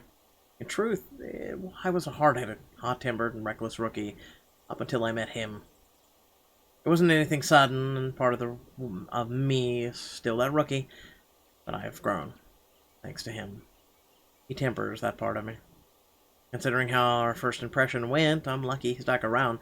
Becca and I may have spent a lot of years together as children, but Zach, he's probably the closest thing I can call to a best friend. But it's more than that. Camaraderie no words can express. He has my back, and I've always had his. He's a brother I've never had the luck of ever having. Only child now. And I have every reason to worry about my brother. Becca's neighbor did say she went out to meet with someone. No specific names. If I'm wrong, and she's not with Professor Clark, then maybe she's with Zach. They've never been close, but it's not the kind of awkward friendship where meeting together remains out of question. Regardless, I continued dialing for his phone another 3 times, like I've done with Becca's. In the end, after the third attempt, there's no one answering, I stop and move to cut the call with a ragged exhale. Waiting game it is, then. I've been trained for those. Hell, I'm used to them. Just not when it comes to people I'm close to. Much as I keep reminding myself to maintain a level head, it's a whole different matter when it comes to someone you know. Personal feelings will likely get involved at some point. It's starting now, actually, with the act of strings coiling and uncoiling, causing a racket inside my stomach. And that's exactly when the line finally connects. Before he even speaks, my question has already slipped out, including every pin-up worry and tension in my body. Where are you? Line's choppy, though I can still make out the words he's saying. Nothing to worry about then. He's just someplace where network coverage is shitty. Can't imagine where at this time of the morning, though. Did he go for a jog? What was that, Ash? Could you repeat that? Signal shitty here. I asked, where are you? Hell, Zach, I've been calling your number for a good 20 minutes now. What kind of shithole did you get into? I meant that to sound as friendly as possible, to keep things light at least, instead of only having the frustration shown in my tone. Good morning to you, too. I should be asking you that question. I've been looking all over the mansion for you. Oh, you idiot. What do you mean you've been looking all over the mansion? I thought you'd be... What mansion? Do I really need to answer that? Why are you even... Please don't tell me that's his plan. A morning visit to the mansion, where Luke Wright is. Of all the pig-headed things to do right now, it's the best he can come up with. Breaking and entering. Bruh. Bruh. Bruh. No. No. No. What? No. Oh my god.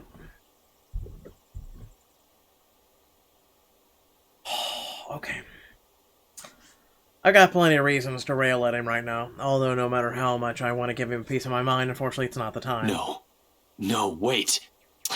Just get your ass to Isabella's place, and hurry. Pause a moment, a second of indecision, while he seems to contemplate his own How options. urgent is this? It's pretty goddamn urgent! Do you want to die? In truth, the question and the hesitance and the indecision in his voice, he has caught me completely off guard. An understanding dawns on me. His decision to go there isn't one born out of stupid impulse. He must have found something. However, no matter how urgent it is, he still shouldn't have gone there alone at that. Despite myself in the split second of comprehension, I allow it to show. A weakness. A simple request brimming with every unease and disquiet causing turmoil within me since last night.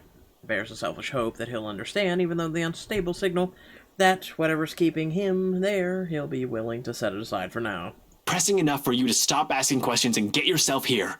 Please, Zach. Silence fills the other end of the line again. For a long moment, I assume he won't heed it, and off to drive there myself just to drag him away from whatever danger he's skirting. Thankfully, he agrees. I'll be there in a few. An hour or two tops. Thanks. I'll see you. Relief washes over me as soon as the call ends. Normally, I don't let myself a moment of respite in times like this. Gotta stay alert. Rebecca's still out there, has yet to return any of my messages. But for the moment, I relish in it that this is possibly the first time I've permitted myself to do it since last night. Even the muscles in my shoulders have been complaining from all the tension I've taken on. It still annoys me from all that I can do right now is gritting my teeth and trudge back to Isabella's apartment. Useless. That's all I am in the face of this. A mad dash around Luxburn and Anselm isn't going to help with things, and it's not like I can simply stumble across them on the side of the road during a drive. The city's too big for a place for one person to go searching for only two people. I'll be lucky if I even glimpse the hair of either of them. With one last hopeful glance towards the open skies, I slip back into Isabella's apartment and close the door behind me. I might have already grown used to this, but the waiting will always be the hardest part, more so when it's people you care about. You're up early. I thought you left.